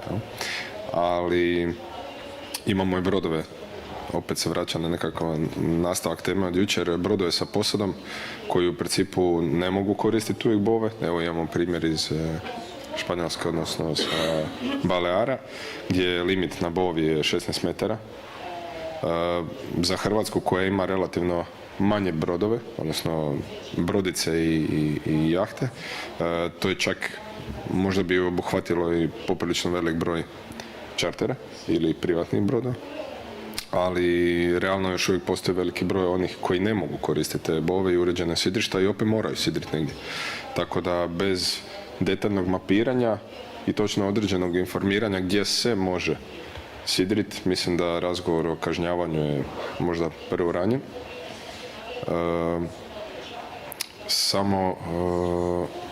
Samo korištenje sidra nekome možda muka, jer želi ipak se vezati negdje na sigurno, ali ne može, jer su popunjeni kapaciteti, a nekome je to veliki gušt. Bilo kakvo kažnjavanje koje bi prethodilo informiranju klijentima i nuđenja nekakve alternative za lokaciju mislim da bi donijelo do jako negativnog efekta gledajući na ukupni turizam. Tako da zasigurno da trebamo razmišljati o tome. Da se referiram na ovaj dio davanja veće ovlasti kapetaniji, bojim se da to bar trenutno po praksi nije moguće, odnosno može se dati veća ovlast kapetaniji, ali kapaciteti naših trenutnih službi u Hrvatskoj mislim da su operativno jako podkapacitirani, da su jako mali i da bez povećanja operativnog dijela svih službi koji funkcioniraju na samom moru, da li je to pomorska policija, da li je to obična policija, komunalno redarstvo, da li je to pa i eto, sami koncesionari koji u tome svemu moraju vidjeti nekakav profit, mislim da je praktički nemoguće očekivati nekakav rezultat od toga. Tako da možemo mi u teoriji reći ok, sad vi imate veće ovlasti, ali realno danas već imamo situaciju gdje da ni policija, ni kapetanija nemaju ljudstvo, ni brodove koji bi izašli na teren i vršili kontrolu. Tako da, opet, ajmo prvo pripremiti teren u realnosti, možda smanjiti jedan dio administrativnog osoblja, povećati dio operativnog osoblja, makar to bilo samo za sezonu. Siguran sam da bi se našlo ljudi koji su zainteresirani za tako nešto, makar to bilo mlađi ljudi, studenti, stariji, penzioneri, koji su upoznati sa lokalitetima, koji su lokalni ljudi, koji mogu operativno dignuti to na jednu funkcionalnu razinu, a onda doći do situacije, ok, sad već imamo jednu kontrolu, i onda dođe do nekakvog eventualnog kažnjavanja. Znači, malo prioritete posložiti. Možda edukacija, nuđenje opcija, operativna kontrola na terenu, a onda tek zadnja stavka je legalna. Evo imamo i primjer, kao što su rekli kolege sa Balara, odlično da oni u principu jako rijetko dođu do situacije da uopće moraju nekome pisati kaznu, da je to nekakav psihološki moment kako se može neću reći natjerati, ali dati skiperu ili gostu ili vlasniku broda za razmisliti da li da se pomakne sa te lokacije ili ne. Da li mu treba problem usred ljetovanja ili ne. To je to. Koliko smo shvatili, jučer ljudi se snalaze kako znaju najbolje, budući da nemaju informacije, nemaju prilike da se educiraju. Tako da ovaj prijedlog da se u stvari ne ide na direktno kažnjavanje, odnosno samo na kažnjavanje prije nuđenja opcija, mislim da bi svakako trebalo razmotriti. A da, danas je u realnosti imamo puno situacija na moru gdje se vidljivo vidi gdje se vidljivo krši zakon od nekakvog, sada ne kažem običnog, ali to je potencijalno jako opasnog glisiranja, do toga da se ljudi sidre, kad već govorimo o sidrenju na lokacijama u kojima je to apsolutno zabranjeno radi nekakvih morskih kablova, vodovoda i slično, gdje opet nikada ne dolazi do kažnjavanja.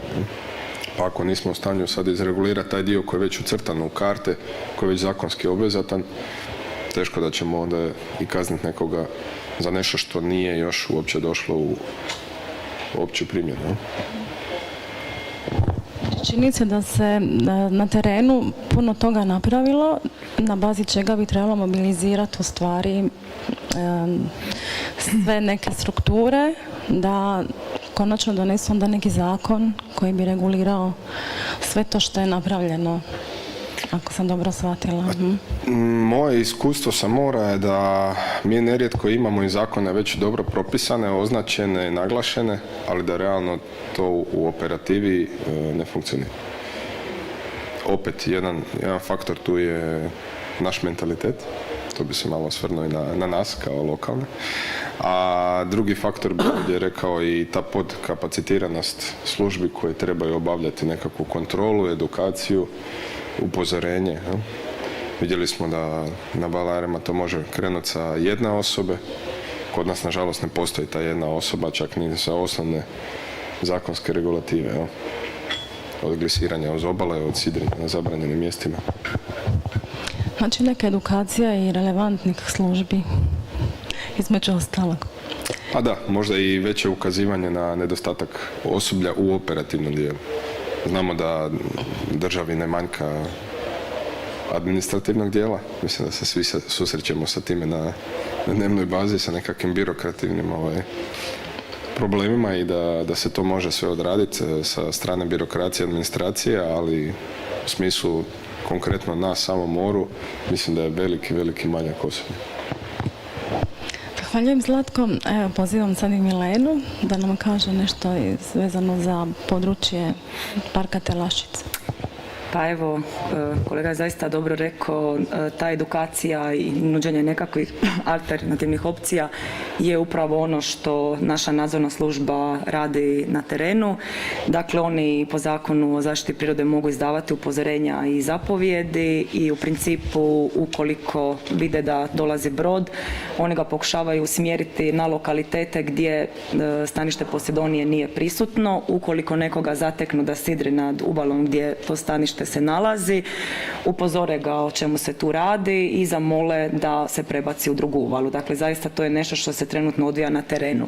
Mi imamo zakonodavni okvir takav da su veće ovlasti čuvara prirode u zaštićenom području kad pričamo o parku prirode nego što je to slučaj kod kolegice Jelene. Međutim, koliko je meni poznato, do sada nije procesuirana niti jedna novčana kazna kada pričamo o ovakvom tipu prekršaja, dakle sidrenje nad livadama Pacidonije. Mi možda, evo, za nekakvu buduću regulativu, odnosno uspostavljanje tog sidrišta imamo dobru nekakvu poziciju, zato što je naš plan postaviti bove u uvale u kojima nema Pacidonije.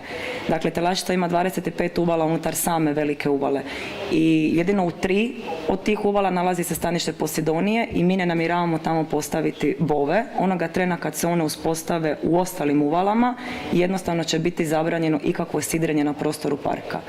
I tada će na neki način, osim što će biti provedena i edukacija, opet postojati nekakva veća, ajmo reći, mogućnost nadzornicima da izvrše, odnosno da krenu procesuiranje i novčanih kazni i ostalo što mogu prema zakonu.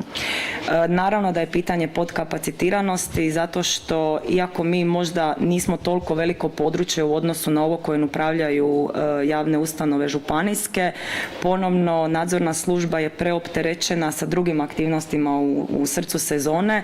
Sidrenje se događa naravno kad je najveći broj nautičara, to su ljetni mjeseci, ali se događaju i sve druge aktivnosti. I jednostavno se nadzorna služba preusmjeri u naplatu ulaza i neke druge, znači ne postoji, po meni možda je loša ta prioritizacija samoga posla, što je onaj hardcore biznis same nadzorne službe, a što bi trebali raditi ostali sezonski djelatnici. Tako da i na tome bi trebalo na neki način poraditi, jer ne mogu oni biti prisutni na 2 lokacije u isto vrijeme. Područje parka je teško kontrolirati 24 sata samo sa ljudstvom i mi smo tu razmišljali o uspostavi nadzornih kamera koje bi postavili na strateške pozicije i na taj način putem samog softverskog sustava da dojavu ako se ulazi na lokaciju u koju je zabranjen ulaz. To nam je recimo jedan primjer Čuške Dumboke, uvale u kojoj se nalazi stanište Pacidonije i koja je no take no entry zona, dakle zona stroge zaštite. Dan danas na terenu ti brodovi ulaze u tu uvalu, obaraju sidra. Nadzornici se trude koliko mogu doći do tamo, upozoravati, izmještati na druge lokacije. Međutim, kao što sam rekla, to nije 24 sata pokriveno. Trenutno smo predali jedan projekt za sljedećih 5 godina, ako ga dobijemo, koji će upravo adresirati bolje upravljanje, odnosno bolju kontrolu baš tim no-take zonama, gdje bi onda bio i taj sustav postavljanja videokamera. Jednostavno, kad dobijete obavijest da je netko ušao na to područje, vi možete odreagirati i nekako brže doći do samoga lokaliteta, nego ovako da idete ne znam koliko puta na dan provjeravati, to je jednostavno nemoguće i neizvedivo uz sav ostali obim posla. Naravno da je suradnja itekako bitna i ponekad samo to procesuiranje kazne je nešto što je možda novo za same čuvare prirode, možda to nikada nisu proveli, ne bi bilo loše da se ponekad to odradi u suradnji sa, ne znam, pomorskom policijom ili nekim drugim nadležnim institucijama koje to rade na svakodnevnoj bazi, da ih uvedu, da zajedno sa njima to odrade po prvi puta i da steknu iskustvo, tako da oni to mogu kasnije samostalno provoditi.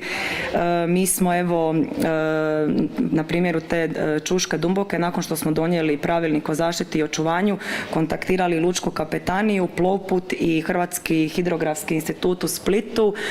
Dakle, dobili smo točno propisane table koje bi propisivale da zabranjen zabranjen ulaz u tu uvalu, one će se postaviti na sam ulaz. Prijedlog je od plovputa da se postave i male svjetleće bove koje će tada fizički jednostavno priječiti put u jedno zaštićeno područje. I jednako tako sad pregovaramo sa Hidrografskim institutom u Splitu da se u službene pomorske publikacije i pomorske karte upišu upozorenja o zabrani plovidbe na tim lokacijama koje su pravilnikom donesene kao zone stroge zaštite. Pa eto, i to je možda neki prijedlog kako se može.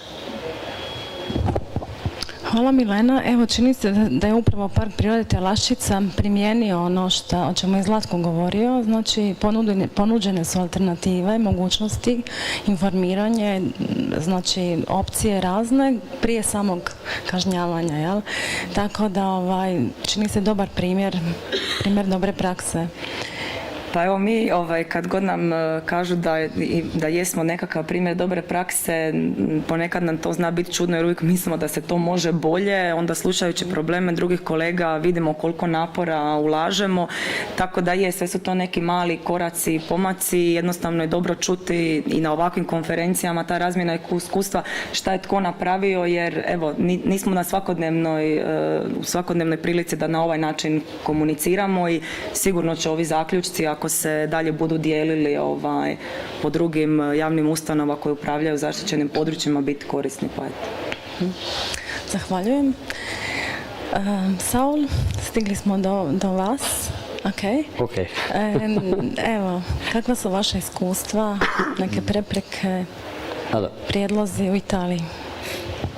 Partirei con le esperienze, diciamo, italiane. Io ho la fortuna di lavorare in un'area marina nella quale sfortunatamente non ci sono praterie, quindi diciamo, non abbiamo questo problema, in più è talmente piccola che non abbiamo il problema degli ancoraggi, però come consulente mi sono occupato in diverse aree marine protette italiane di verificare le condizioni per i concessionari, per esempio per gli ancoraggi. Visto che però il tema è quello dell'ancoraggio libero, quindi non tanto e soltanto i campi boa, ma la possibilità per il cittadino qualunque, ma anche per il diver, perché ad ancorare non sono soltanto quelli che vanno per mare per motivi legati al sailing, ma ci sono anche utilizzi dell'ancora legati a turismo di diverso tipo, come può essere quello della subacquea.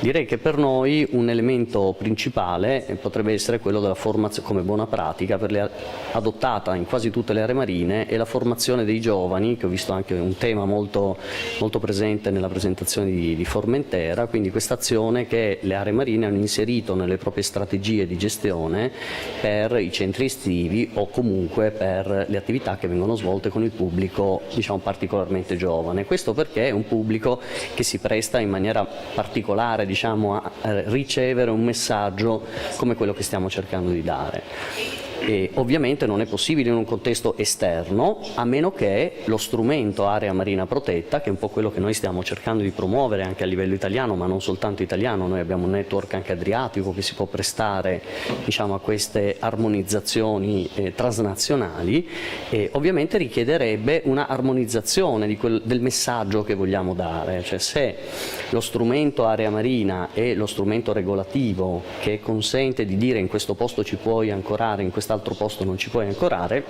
dobbiamo moltiplicare le aree marine.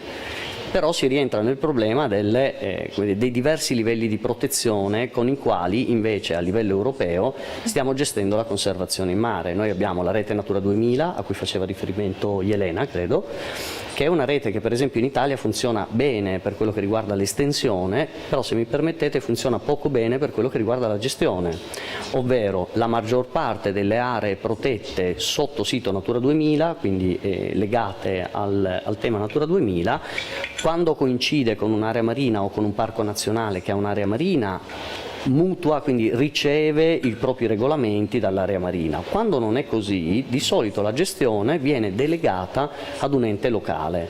Questo ente locale, e si torna al problema che presentava Ana ma anche Jelena, non ha il personale per riuscire a svolgere le azioni di cui sopra, ma molto spesso non ha neanche le risorse per fare quelle mappature che servono per identificare gli habitat di cui stiamo parlando. Quindi c'è un problema di conoscenza, che è un problema che si può superare coinvolgendo gli istituti di ricerca e quindi avendo lo stato dell'arte delle conoscenze. avendo però la coscienza, dal punto di vista della ricerca, di sapere che una mappatura del 2015 di una prateria, a seconda delle condizioni, può non essere attuale nel 2020. È un caso, diciamo, tipico dell'Alto Adriatico, cioè praterie che si ritirano e che poi ricrescono nuovamente, anche non necessariamente legate agli ancoraggi, quindi ci sono minacce che non sono solo legate all'ancoraggio. Cosa possiamo fare noi? Dobbiamo intensificare il livello della conoscenza sui limiti di queste praterie, divulgare come si fa normalmente, appunto dicevo, con un pubblico giovane, ma anche fornire lo strumento. Mi piaceva la provocazione di Zlatko sul diamogli un'opportunità a queste persone di andare da un'altra parte. La maggior parte delle persone che frequentano il mare usa un chart plotter digitale. Non esiste al momento una cartografia che a livello, diciamo, né locale né nazionale né di altro tipo dica al sailor piuttosto che al navigatore generico in quel posto lì è meglio non ancorare. Allora, se io dovessi promuovere un'azione di ampia scala su questo tema, proporrei di aggiornare al signor Navionics o al signor CIMAP o insomma ai produttori delle carte elettroniche, quindi degli strumenti che sono i nostri strumenti di navigazione, proporrei di dare a lui un consiglio su dove non andare, perché quando arriva l'allarme, quando arrivi sotto costa e la costa è bassa e lui ti dice attenzione, se non vuoi distruggere la barca, qui il fondale è più basso di 1 metro, di 2 metri, indifferente. Il mio strumento propositivo e non coercitivo, quindi non obbligatorio, è quello di dire attenzione, ti stai fermando, qui sotto c'è una prateria di Pacidonia. Allora questo secondo me è il primo livello informativo che noi potremmo fornire. Ogni nazione, ogni ente potrebbe fornire una mappatura, basterebbe anche generica, no? Poi si potrebbero avere delle ulteriori possibilità, però questo è un passo che non prevede scusate, la sanzione, non prevede nulla, ma aiuta il cittadino o comunque il fruitore anche nel caso di mezzi che solitamente vengono noleggiati. In Croazia c'è moltissimo noleggio di imbarcazione, un'azione molto forte che noi facciamo con i concessionari all'interno delle aree marine è quella di costringerli a dargli una mappatura dei luoghi nei quali non si può, in maniera molto semplice, non si può ancorare. Ecco, la stessa cosa fatta per la parte esterna alle aree marine sarebbe già un altro strumento facile di comunicazione, perché chiunque noleggi una barca, anche senza patente nautica, avendo una mappa nella quale gli può essere detto qui non ci devi ormeggiare, non perché prendi una multa o per qualsiasi motivo, perché io sul ricatto diciamo non credo tantissimo, perché poi le persone, ci sono anche quelle che lo fanno soltanto per trasgredire, no? C'è questa voglia di trasgredire, nelle aree marine capita. Mi sentirei di aiutare e promuovere questa forma di consapevolezza cittadina attraverso degli strumenti però che siano moderni, la cartografia elettronica, le forme che abbiamo noi di educazione dei cittadini, mi sembrano le uniche due che possono avere facilità di realizzazione, contrariamente a quelle perlomeno da noi irrealizzabili in Italia, di aumentare l'organico per comminare le multe. In Italia pensate che in un'area marina come quella dove lavoro io alcune multe sono state tolte semplicemente perché la distanza tra le boe era tale che una persona con una difficoltà visiva non poteva traguardare tra le due boe, nominalmente dal giudice non poteva traguardare bene tra le due boe e quindi non si capiva bene se questa persona fosse all'interno o all'esterno di un'altra area marina. Quindi da questo punto di vista la legislazione italiana è un po' problematica, quindi non so come sia in Croazia, questo trovo più facile invece appunto comunicare, scrivere negli stabilimenti balneari, rappresentare in maniera grafica cosa e dove fare cosa e dove non fare che cosa, quindi dove non ancorare. Zahvaljujem. Evo, znači...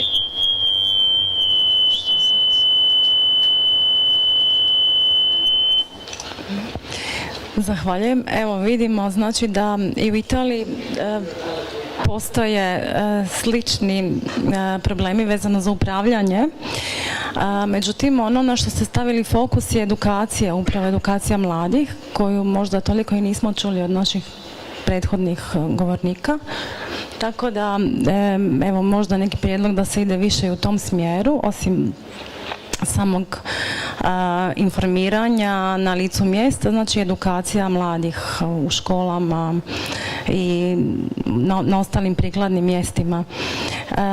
Također, znači, nastavljamo ovaj neki trend, da tako kažem, nekažnjavanja nego više nuđenja alternativa, više nuđenja, znači, educiranja i na samom terenu i na neki način pomoći nautičarima, jel, koji možda ne rade stvari namjerno, nego i ne znaju, jel?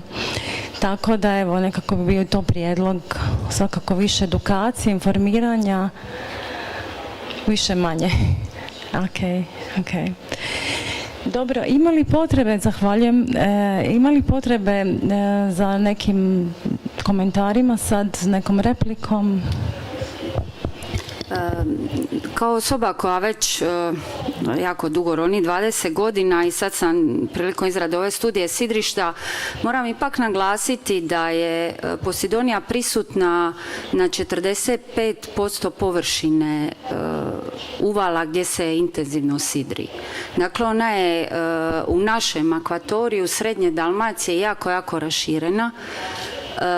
I to su više manje sve uvale, pokrili smo sve uvale koje su zaklonjene, koje su više manje zaklonjene. Dakle, ima je zasigurno i više izvan tih lokacija, a lokacija koje su još više zaklonjene od tih koje nautičari koriste kao sidrišta su često uređene luke za javni promet, marine i slično. Dakle, mi ćemo se, barem što se tiče srednje Dalmacije, to naglašavam, suočiti s tim problemom da jednostavno je ta vrsta, njeno naselje je toliko rašireno da ćemo mi ne možemo izbjeći sidrenje u Pacidoniji i ne možemo usmjeriti nautičara da se sidri izvan Pacidonije ukoliko mu ne nudimo uređene ekološki prihvatljive sustave priveza. Nama to ovdje u srednjoj Dalmaciji mora biti prioritet. Dakle, urediti prihvatljiva sidrišta koja neće ugroziti morski ekosustav i onda kad se ona urede, eventualno odrediti zone koje imaju izuzetnu vrijednost za očuvanje, gdje Pacidonia ima izrazito razvijeno stanište, gdje predstavlja posebnu vrijednost za lokalnu zajednicu i za morski svijet, da se tu potpuno zabrani sidrenje. Ali mislim da ne možemo fantazirati o tome da izbjegnemo obaranje sidra u Pacidoniji. Ono što bi isto naglasila, imamo sreće što Pacidonia raste do određene dubine, jel? Tako da trebamo iskoristiti taj prostor gdje prestaje njeno stanište. Te dubine su različite, ovisi o području koje promatramo, to može biti 20, 30, 40 metara, ovisno, ali imamo taj prostor gdje možemo sidriti velika plovila, dakle, koja imaju sustave, to će kolega bolje znati iz nautičkog sektora, ali koji imaju sustave koji mogu sidriti na takvim većim dubinama i onda sidre u mulju kako bi izbjegli, jer smo vidjeli jučer, mislim da je to bilo rečeno, a znam i u Francuskoj je donesen zakon da plovila iznad 24 metra im se zabranjuje sidrenje u određenim zonama, jer oni imaju najveći utjecaj, ta sidra imaju najveći utjecaj na Pacidoniju.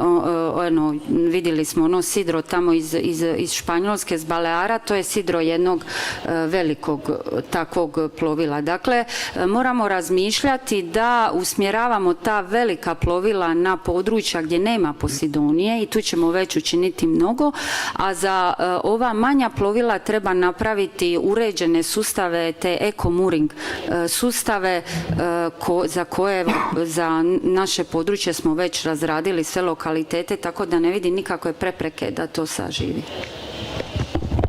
Jelena, na kome je to? Sad zapravo je mi bismo trebali, mislim da bi sad najbolji mehanizam bio potencirati da se to realizira. Dakle, jedna javna kampanja kao što je rađena i na Balearima, a radili smo i sad, imamo iskustva o zaštiti prirode s velikom kampanjom očuvanja plemenite periske, gdje se kompletna javnost podigla. Iskoristiti taj moment gdje javnost je jako spremna slušati sektor zaštite prirode i pokrenuti istu takvu kampanju za očuvanje Pacidonije. Dakle, jednu nacionalnu kampanju gdje se udružuju sve javne ustanove, kao što se udružile ovaj projekt koji sam malo prije spominjala, na isti način to napraviti za Pacidoniju, tako da maknemo sa strane političke interese, interese investitora i slično, da se oslobodi prostor i da se svi usmjere na uređenje ekološki prihvatljivih sustava sidrenja. Na koji način mislite da bi se to moglo dogoditi? Pa mislim da se može, već smo spominjali ovu našu mrežu morskih zaštićenih područja gdje možemo mi ovaj projekt koji imamo za plemenitu perisku, on se financira od strane Fonda za zaštitu okoliša i energetsku učinkovitost, koordinirana s našem ministarstvo gospodarstva i održivog razvoja. Mi možemo dati prijedlog našem ministarstvu kroz mrežu da pokrenemo jednu takvu istu inicijativu za Pacidoniju, jer Pacidonija je jako bitna za ekosustav. To je jedna od najbitnijih vrsta za naš morski ekosustav. Ona je nešto zaista poput šuma. Mislim, ako ulažemo toliko u šume, ako ih štitimo od požara, ako sadimo stabla, zašto ne bismo radili isto za Pacidoniju? Na isti način, ovo što su rekle kolege, edukacija djece, kroz to bi išla ne samo edukacija djece, nego bismo mogli provući edukaciju nautičara, edukaciju općenito građana i razviti te barijere koje danas blokiraju jednostavno investitora zbog nekakvih drugih interesa koji se tu upliču. Dakle, dokumentacija se može izraditi, zakonski postupak se zna za dodjelu koncesije na sidrište i taj prostor se treba osloboditi od svih drugih pritisaka. Znači jedna javna nacionalna kampanja koja bi malo promijenila taj neki mindset, da tako kažem, uopće poimanja Pacidonije. Zahvaljujem. Ima li možda još nekih komentara, Saul? Mi piace molto l'idea del potenziare la rete delle aree protette, perché trovo che sia molto in linea con, come dire, con le nostre indicazioni, diciamo anche a livello di macro area, quindi l'idea di utilizzare la rete come uno degli strumenti per fare advocacy verso la politica, quindi sicuramente sì. A livello nazionale, per esempio italiano, un grosso indirizzo sembra che stia arrivando dal Piano Nazionale di Resilienza che va sulla scorta del Next Generation EU, quindi il piano europeo. Da noi si punta molto, per esempio, piuttosto che al restauro attivo, quindi piuttosto che al traspianto della Posidonia nei luoghi depauperati, si sta puntando molto, sembra così, sui nuovi campi boa, quindi sul ripristino, chiamiamolo passivo, sulla protezione passiva. Quindi probabilmente nei prossimi anni anche in Italia ci sarà una spinta piuttosto verso questo tema, e soprattutto verso questo tema al di fuori delle aree marine protette, perché è importante capire che in Croazia siete fortunati, ma la percentuale di aree marine protette, per esempio in Italia, rispetto al complessivo numero di chilometri di costa, che sono 8.000, è estremamente basso. Quindi se noi andiamo a proteggere una quantità molto piccola, stiamo facendo un lavoro che, come dire, rientra nel nostro compito istituzionale, ma il nostro vero compito come aree marine protette dovrebbe essere quello di lavorare al di fuori dell'area marina. Per l'area marina io lo darei per scontato che dobbiamo fare bene, che dobbiamo fare le multe, che dobbiamo cercare di proteggere tutto. Il problema è cosa facciamo per il fuori, cioè quanto riusciamo ad incidere sulla cittadinanza, sulla popolazione, con grandi campagne, come dire, importanti, che ormai si sa come si possono fare. Ci sono grandi agenzie, ci sono grandi associazioni che ormai lo fanno regolarmente. Quindi anch'io sono veramente molto d'accordo con la posizione. Cercherei di fare rete a livello quantomeno adriatico-ionico, diciamo, se volete, e in questo faccio più o meno una pubblicità al documento momento finale, diciamo, di SASPAS, perché credo che abbia dato un contributo notevole su questo tema, almeno su due aspetti. Ha lavorato su Monfalcone, che non è un'area marina protetta, anzi è un contesto estremamente urbanizzato, cioè si tratta di un'area con una prateria in discrete condizioni, molto soggetta comunque all'utilizzo da parte della nautica, piccola nautica, ma in un contesto estremamente impattato, estremamente diciamo antropizzato. Quindi secondo me ha fatto un primo passaggio per uscire fuori dalle aree marine protette e dichiararsi come un interesse da parte non di un gestore di un'area marina protetta, ma da un comune, quindi che in Italia è una cosa abbastanza complicata, quindi plauso al comune che ha voluto dare una spinta forte verso questo tema della conservazione. E il secondo tema è quello di aver alla fine del progetto analizzato situazioni analoghe nel bacino adriatico-ionico e abbiamo individuato alcune aree che al di fuori di aree marine protette potrebbero essere facilmente replicate con la stessa tecnica di SASPAS, avendo ormai imparato quali sono i problemi, come diceva Elena, dal punto di vista burocratico per posizionare le boe, che adesso ci sembrano problemi tra virgolette minori. In realtà abbiamo dovuto sorpassare grandissime difficoltà anche solo per effettuare i lavori, diciamo, subacquei per il posizionamento in Italia, e immagino che in Croazia, insomma, non sia andata in maniera molto diversa. Quindi credo che il risultato principale di questo progetto vada proprio in questa direzione, di andare al di fuori delle aree marine protette. Sfortunatamente con il Covid non c'è stata occasione di fare una grande azione di comunicazione, diciamo, verso il pubblico ampio, però insomma, le azioni concrete, pratiche, sono state sviluppate in aree marine ma anche al di fuori, che è un tema che secondo me sta venendo un po' fuori dal tavolo.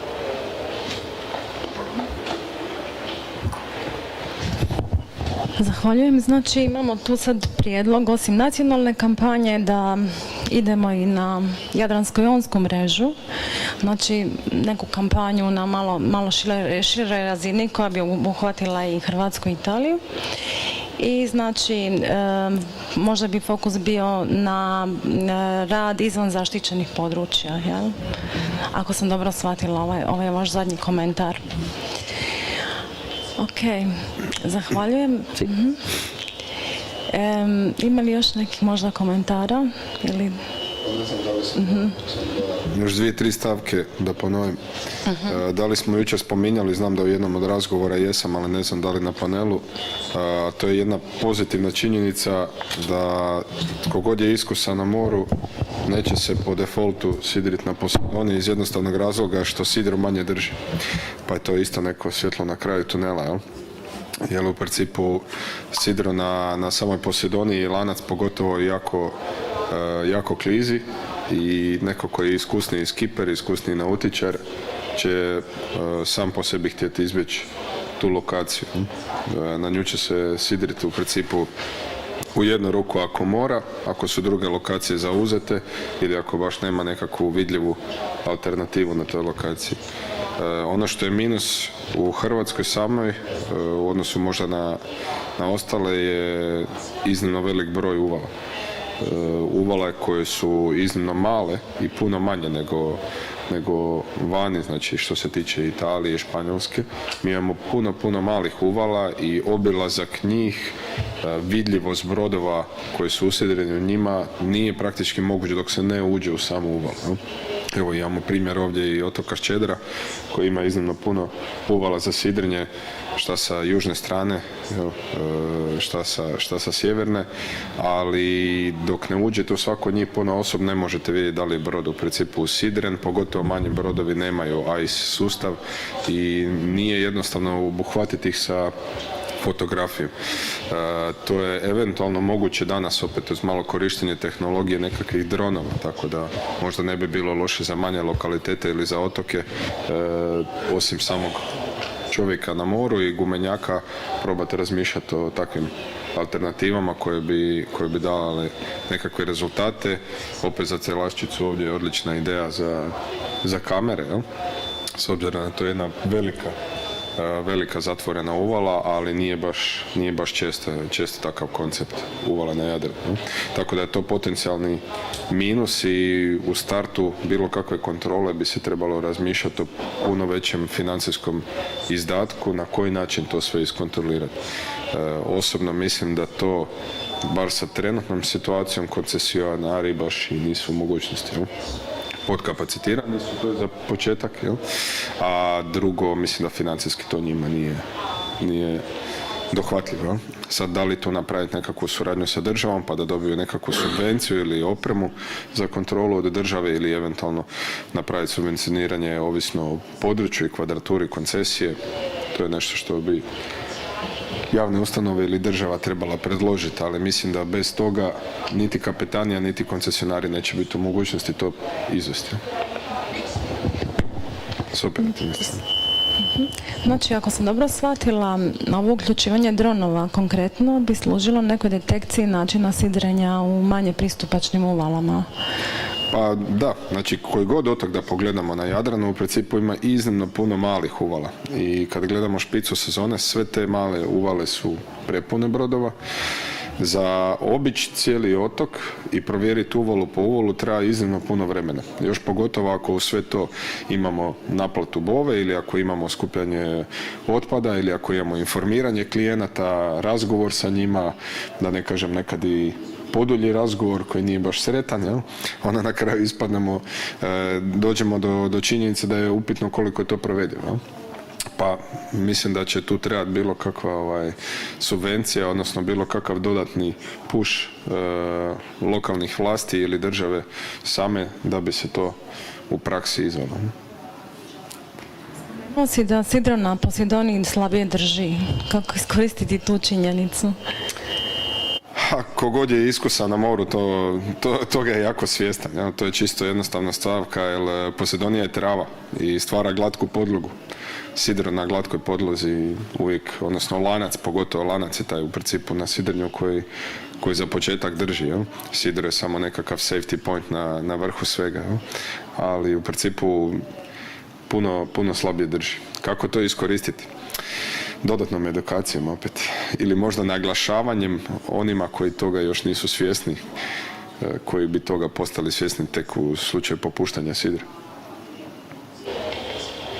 To je neka možda osnova znanja oko sidrenja. Zahvaljujem. Evo, možda je sad prilika da damo priliku publici za eventualna pitanja.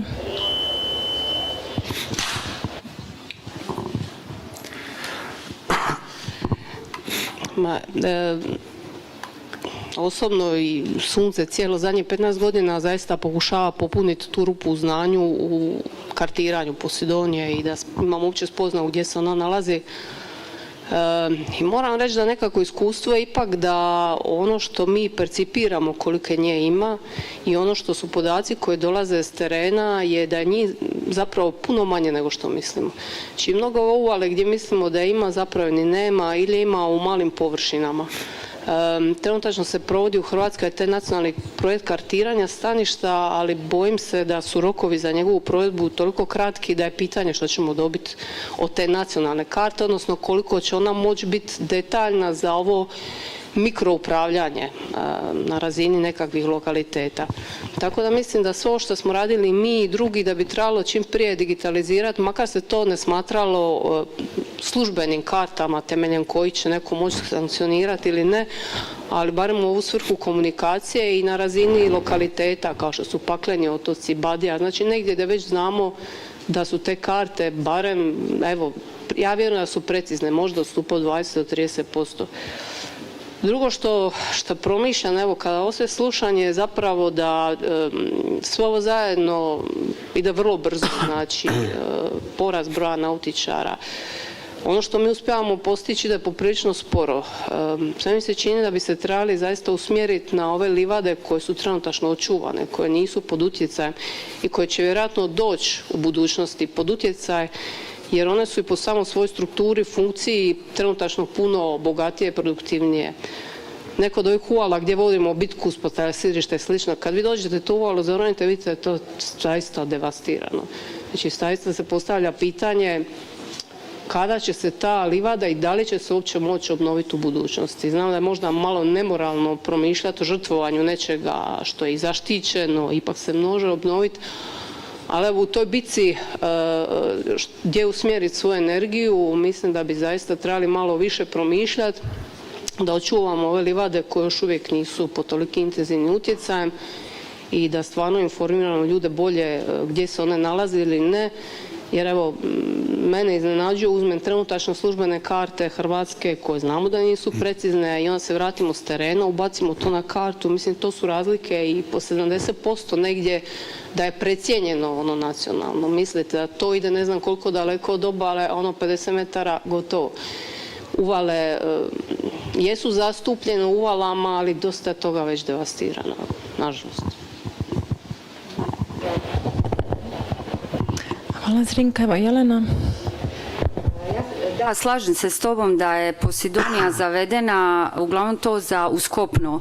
Uskopno često je zavedena, imamo područja gdje je napisana kao ciljna vrsta pa je gotovo ni nema, ali na lokacijama sidrenja je ima puno. Poklapaju dakle lokacije gdje ljudi sidre, ima jako puno Pacidonije. Nažalost, isto se slažem s tim da je Pacidonia tu jako devastirana. Ali imamo evo jedan zanimljiv primjer na paklenim otocima, to je uvala Prevojice u luci Soline, gdje je inače bilo dugo godina omiljena destinacija jaht Vika, sad su ga tu makli, tako da podmorje te uvale na dubinama 11, 12, 10, 9, 8 metara dubine, dakle dubine koje nautičari preferiraju za sidrenje, to podmorje je potpuno devastirano. Dakle, tu je konzervacijski indeks Pacidonije na najnižim razinama. Dakle, to su goli rizomi, ko da posjećete, ne mogu sad reći šumu Marjan, ali jedan dobar dio šume Marjan da posjećete, tako izgleda ta uvala. Međutim, kad dođete na negdje 2 metra dubine, je više niko ne sidri. To je Pacidonia koja dopire do same površine mora. To su iznimna naselja gdje možemo samo zamisliti kakva je ona bila na tih 10-12 metara dubine. Dakle, imamo taj jedan moment gdje u blizini zone potpunog devastiranja od strane sidara imamo jednu uzoriti segment naselja koji je iznimno očuvan.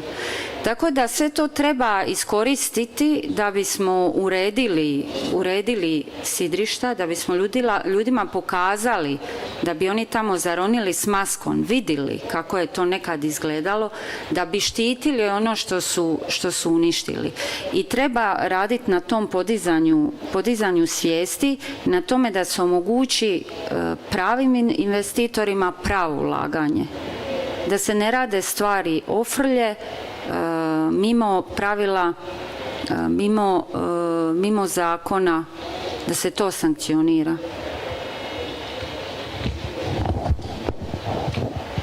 Zahvaljujem. Evo, znači Jelena opet usmjerava pažnju na to da se napravi jedna kvalitetno informiranje, kvalitetna kampanja i da se iskoristi taj moment postojanja dobro očuvanog područja Pacidonije u kontekstu poruke što ona zaista znači. Ima li još nekih komentara, pitanja? Saul? Ci sono due messaggi che secondo me sono importanti, quello di Zrinka sulla priorità dei posti, quindi sulla localizzazione di quali sono i posti prioritari su cui si vuole puntare, però si può fare priorità solo se si conosce, quindi da qui l'importanza degli studi, da qui l'importanza di essere sempre aggiornati sulle posizioni in maniera corretta. E il secondo messaggio, che secondo me è particolarmente importante per noi che gestiamo le aree marine protette, ma deve valere anche all'esterno, è che gestire vuol dire avere la capacità capacità di programmare per esempio la rotazione di questi luoghi, cioè i luoghi che decidiamo essere quelli per l'ancoraggio non devono essere scritti nella pietra, devono essere dei luoghi che magari possiamo spostare sulla base delle attività, per cui magari una zona che è stata parzialmente distrutta può diventare una zona nella quale per un po' di anni non si ancora, spostando la zona di ancoraggio da un'altra parte. È un problema anche per le aree protette, nel senso che noi per cambiare un regolamento, per cambiare una zona ci mettiamo del tempo che è quasi geologico, quindi molto lungo, però dovremmo sforzarci di fare questa cosa qua, cioè di riuscire ad avere un livello di conoscenza talmente elevato da poter dire quest'anno lì si possono ancorare, il prossimo anno li spostiamo da un'altra parte, lo stesso numero di persone, però bisogna anche informare le persone di anno in anno di dove metterli, quindi si pone il problema sempre della comunicazione, dell'importanza di dare questa informazione. Znači osigurati neku dinamiku tog mjesta i u stvari prenamjenu funkcije zadržati. Znači cijelo vrijeme imati u vidu cijeli kontekst. Ok. Hvala. Ima li još nekih pitanja? Evo Mateja.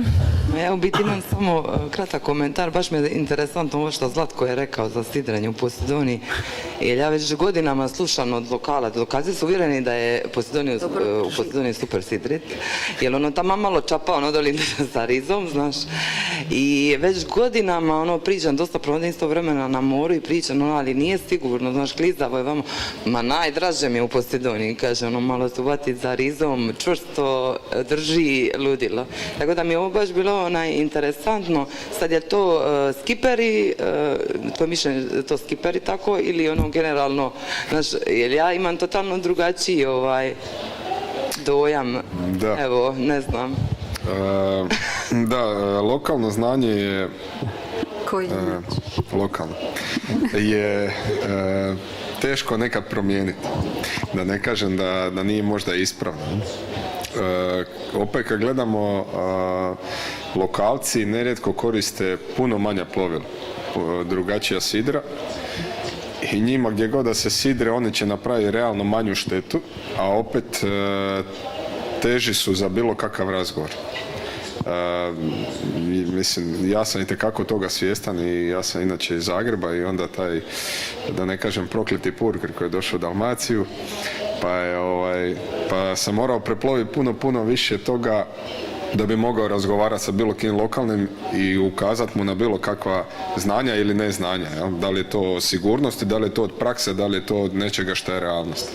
Tako da vjerujem da si čula tako nešto i vjerujem da ćeš čuti sigurno i u budućnosti, ali mislim da to odstupa od realnosti. Samo to opet nekome objasniti, pitanje da li ima smisla ulaziti u tu raspravu sa nekim lokalnim. Samo malo plovilo nerijetko se oslanja na nekakve dnevne džite ili na jako plitka područja, njemu je vrh sidra možda bitniji nego ostatak lanca, on nema 100 metara lanca koji će oboriti na dno mora, nema takav radijus i on sidri na dosta veće pličinama. I možda zato razmišlja da mu bolje drži sidro na Pacidoniji, jer je tu 99% vremena provede na njemu. Već kad govorimo o plovilima 12, 13, 15, 20, 25 metara, onda je to apsolutno drugačija stvar i to nije upitno. Ali da, nemoj ulaziti u raspravu. Moje iskustvo.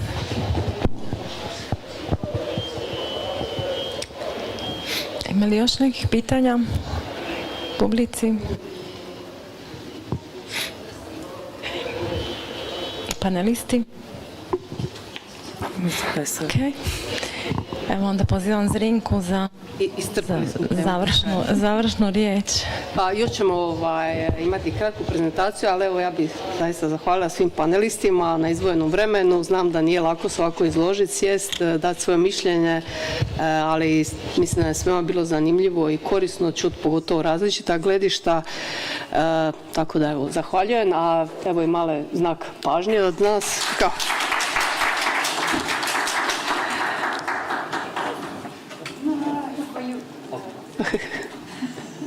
First. Sada ćemo se vratiti na prezentaciju Andreje koji će kratko reći o tom finalnom dokumentu projekta SASPAS gdje smo htjeli prenijeti naša iskustva i preporuke projekta. Pa evo Andreja. Hvala Rinka, hvala svima.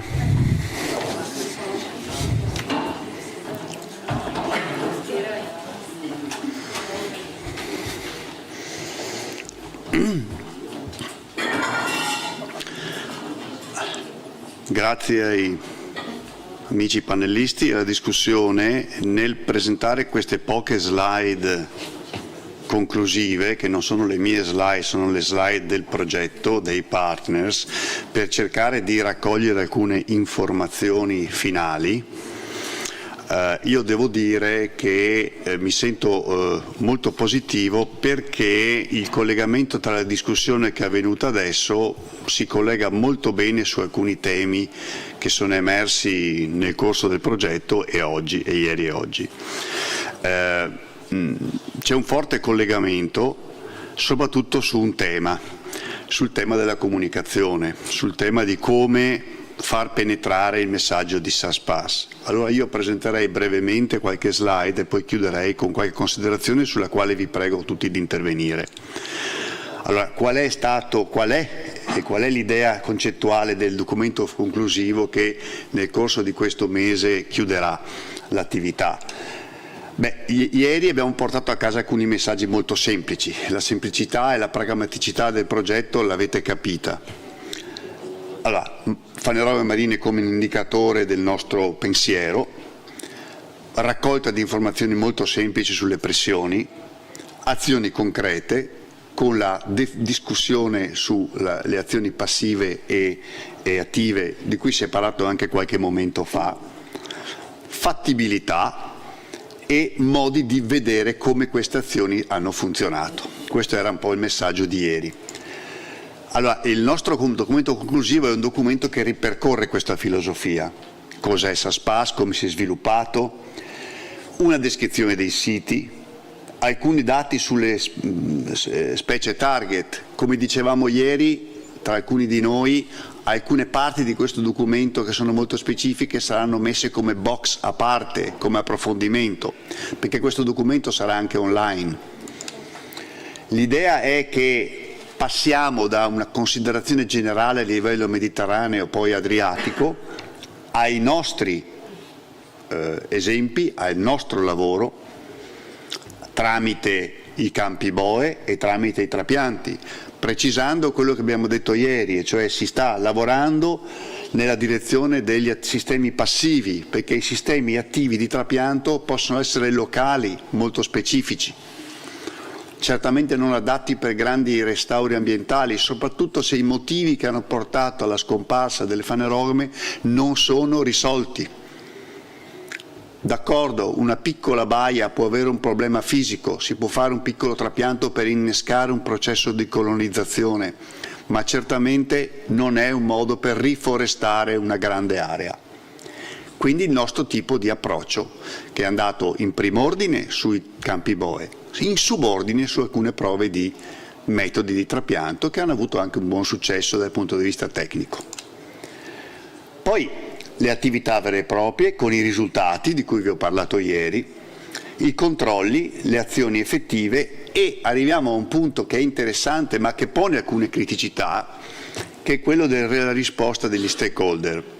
Allora, qui arriviamo ancora di più al collegamento tra la discussione di adesso e la nostra filosofia. Certamente la pandemia ci ha messo qualche difficoltà nel approfondire questa parte degli stakeholder, perché avremmo voluto approfondire e quantificare meglio la risposta degli stakeholder. Sì, è vero, i campi boe sono piaciuti, sì, ci sono state delle barche, sia a Monfalcone sia al Parco delle Isole Incoronate, è andata molto bene, quindi è certamente un'azione che funziona, però è stato un po' più difficile percepire la voglia dei diportisti andare su questi siti piuttosto che sulle aree a Pacidonia, piuttosto che sulle aree, diciamo, normali, che loro percepiscono come aree normali aperte e libere. Probabilmente ci sono stati quelli che sono andati sulle boe e alcuni che sono andati anche su quelle aree. Certamente dove ci sono le boe tutti sono invogliati, sappiamo che soprattutto in contesti esposti alle condizioni meteomarine la boa è più sicura. L'esperienza di SASPAS ha quindi offerto alcuni esempi di attività che sono andate bene, alcune molto, alcune difficoltà diciamo di apprezzamento delle idee degli stakeholder e le linee guida che ci hanno caratterizzato, che abbiamo fatto e che voi sapete, come abbiamo detto ieri, che presentano alcune difficoltà soprattutto di tipo amministrativo. Sembra semplice adesso che i campi boe li abbiamo fatti, ma avere le autorizzazioni, avere una serie di passaggi favorevoli per arrivare al campo boe non è stato assolutamente semplice. Poi, come ricordava Saul prima, la trasferibilità, cioè con i nostri criteri andare a vedere in quali altre zone, voi in testa ne avete sicuramente alcune lungo il litorale dalmato, noi ne abbiamo altre, e quindi che cosa si potrebbe fare di simile con gli stessi criteri. Il primo focus quindi è sulla verifica delle pressioni esistenti in alcune aree specifiche. Allora è bene chiarire qui che quando parliamo di fanerogame parliamo di struttura e funzione, cioè com'è la prateria, cosa fa la prateria, che cosa supporta. La prateria non è solo la prateria in sé, supporta itiofauna, supporta organismi, produce ossigeno, difende dall'erosione. Questi sono valori che al momento non sembrano esistere, ma che integrati nel tempo vogliono dire che resiste e dura un ambiente che offre praticamente la possibilità, ad esempio, che ci siano turisti, perché se l'ambiente si degrada, in quel posto lì non ci andranno più turisti, o ce ne andranno molti meno, o ce ne andranno turisti con la bocca un po' meno buona. Abbici fatto un sistema, non voglio usare la parola approssimativa, però non abbiamo fatto un'approfondita ricerca scientifica. Siamo basati sui dati esistenti. Voglio farmi capire bene, la ricerca scientifica deve continuare, ma noi abbiamo raccolto informazioni abbastanza semplici per dare il polso di cosa succede in quelle zone. Molto semplice, ci vanno barche? Ci sono degli scarichi? Ci sono troppi ristoranti in quella baia? È una baia troppo piccola per ospitare tante barche? Ecco, questi sono i punti che abbiamo visto noi. Qui poi andiamo sul punto un po' dolente, il percorso amministrativo. Allora, la rete Natura 2000, i piani spaziali locali, l'autorità marittima, gli stakeholder di diverso tipo, le marine, le associazioni, i diving, i diportisti, associazioni di diportisti, tutti loro, lo sappiamo, voi lo sapete per le isole Coronate e i partner italiani lo sanno meglio per Monfalcone, hanno posposto alcune difficoltà. Quante riunioni mi ricordo abbiamo fatto nella Capitaneria di Porto per spiegare la filosofia. Qui io vorrei dire che manca, ed è un elemento che dovremmo sottolineare, quello che in Italia si chiama Conferenza dei Servizi, Service Conference, che è una riunione di enti che hanno qualcosa da dire su questo argomento piuttosto che su quello e che si riuniscono, perché se no cosa succede al contrario? Che io devo andare da uno, poi devo andare dall'altro, l'altro mi dice ma quello lì ha sbagliato, non è così, è come dico io, torno dal primo che mi dice no, non è vero, ho ragione io, non finisce più. In certi progetti importanti si fa quello che si chiama, avrete voi sicuramente un meccanismo similare, quello che si chiama appunto Service Conference, una riunione per dire c'è questo problema, quali sono le competenze, chi deve fare cosa, chi rilascia l'autorizzazione di tipo ambientale, chi rilascia l'altra, ci sono conflitti?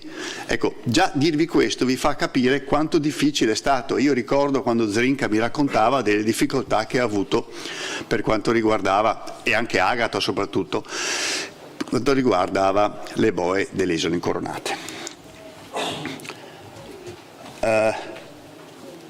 Perché siamo, come abbiamo fatto, e perché siamo riusciti ad arrivare alle boe? Perché abbiamo insistito e alla fine, grazie anche, lo ricordavo ieri, allo sforzo del Park Cornati, che aveva già da tempo richieste di questo tipo, siamo riusciti a portare a casa il successo, ma è stato soprattutto perché c'era qualcuno di molto motivato che portava avanti le cose. Ci manca mettere a struttura invece un sistema che dice come possiamo fare, come possiamo portare a casa le boe, dove non sia necessario che ci sia uno che si dà da fare dalla mattina alla sera e che la consideri la battaglia del suo, non dico della sua vita, ma comunque del suo momento. Difficile è trovare, capire, percepire, quantificare la risposta dei stakeholder, come vi dicevo prima. Sì, hanno funzionato molto bene, però sarebbe il caso di trovare alcuni sistemi. La pandemia qui ci ha messo in difficoltà, avremmo voluto fare più contatti con le marine, con i diportisti, per sentire il loro polso, per capire come migliorare la volta dopo, l'anno dopo le boe, e per fortuna quest'anno riusciamo, nella conclusione del progetto, a mettere in campo di nuovo le nostre boe alle isole incoronate e al campo di Monfalcone. Per chiudere, abbiamo visto che entro certi limiti ci sono dei criteri: presenza di Pacidonia, pressioni, un certo tipo di vocazione turistica, che possono essere oggetto di trasferibilità per fare delle analisi. Ieri vi ho fatto vedere una slide, Saul ve ne ha parlato anche oggi. Vorrei chiudere facendo alcune considerazioni. Allora, se noi abbiamo un'idea della struttura e della funzione di queste praterie in queste aree, e sappiamo che possono rientrare nelle aree Natura 2000, possono essere esterne, ma possiamo partire dal piccolo. Nelle aree esterne, come dicevano i nostri amici poco fa, ci sono delle baie che possono, per cominciare, essere magari chiuse almeno nella loro parte interna, almeno nella loro parte dove la profondità è quella adatta all'ancoraggio. Giustamente diceva il nostro amico Zlatko, sulla Pacidonia molte ancore scivolano, a parte quelle grandi, quelle a punta tipo Danforth, che entrano dentro proprio nella rete. Sapete che la Pacidonia sotto ha una rete di radici molto intricata. E in queste aree potrebbero essere intercluse per un certo periodo. Io so già, sia da noi che da voi, ci sono delle aree dove per la balneazione ci sono delle zone intercluse, e qualcuno di voi panelisti ne parlava anche prima. Questo potrebbe essere una soluzione anche a rotazione. Questo è comunque vale solo se noi facciamo una buona comunicazione. Una mancanza è stata quella, per esempio per la pandemia, noi almeno a Monfalcone, il parco magari delle Incoronate è già avanti su questo aspetto, non siamo riusciti a fare molta pannellistica, cioè a fare molta formazione diffusa, semplice. Il diportista, quando lascia gli ormeggi nella sua marina, dovrebbe avere già nella marina delle informazioni semplici, digitali, quello che volete, e cominciare a diffondere nell'area. Faccio l'esempio dell'area di Monfalcone, perché potrebbe già essere un primo passo comunicativo. Questo un po' non è stato fatto a un livello molto forte, quindi è una raccomandazione che ci facciamo per il futuro. Mi pare che sono arrivato alla fine. Se gli amici di SASPAS e altri vogliono fare qualche considerazione, noi nelle prossime settimane pian piano andremo a cercare di chiudere questo documento e a concluderlo, e come dicevo in una sua versione con molti supporti fotografici, qualche video, saranno inseriti online. Grazie.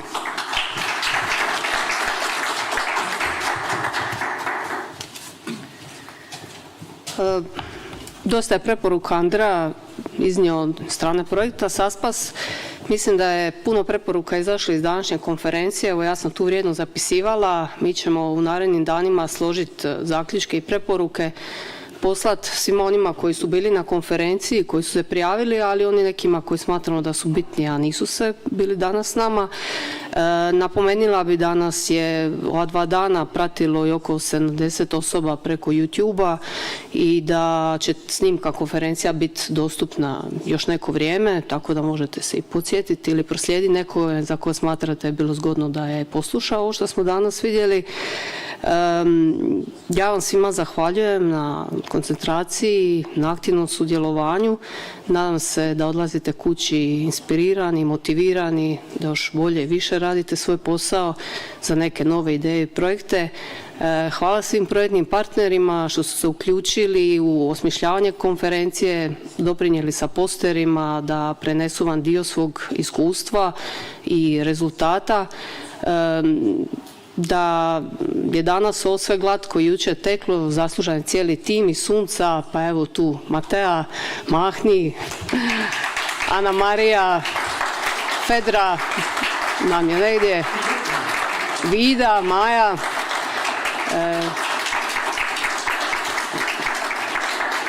Hvala vam svima. Pošto smo se dotakli malo i pitanja otpada na ovoj konferenciji, ove etikete koje imate možete zadržati za uspomenu ili dalje korištenje, ali ako nećete, molim vas, ostavite ih na stolu da ih možemo reciklirati za neke buduće konferencije. Prije ručka bi vas pozvali još na zajedničko fotografiranje, znači svi sudionici konferencije, tu ćemo se i za fotografirati. Nakon toga je molila i projektne partnere da ostanu, jer pošto je ovo, mislim, zadnja prilika da se vidimo u ovom timu uživo. Eto, hvala još jednom i sretan put svima koji putuju kući. Znači, još jedan put samo ručak u 1:30 i osim svima vama koji ste ovdje sudjelovali i online i uživo, voljela bi se stvarno zahvaliti našim prevoditeljicama koji su stvarno se preznojavale u određenim trenucima da i svima nama omoguće da ovu prezentaciju čujemo na svim jezicima. Eto, puno vam hvala i gospođo Maja i gospođo Mirela, bez vas definitivno ne bismo mogli. Eto, hvala svima, doviđenja.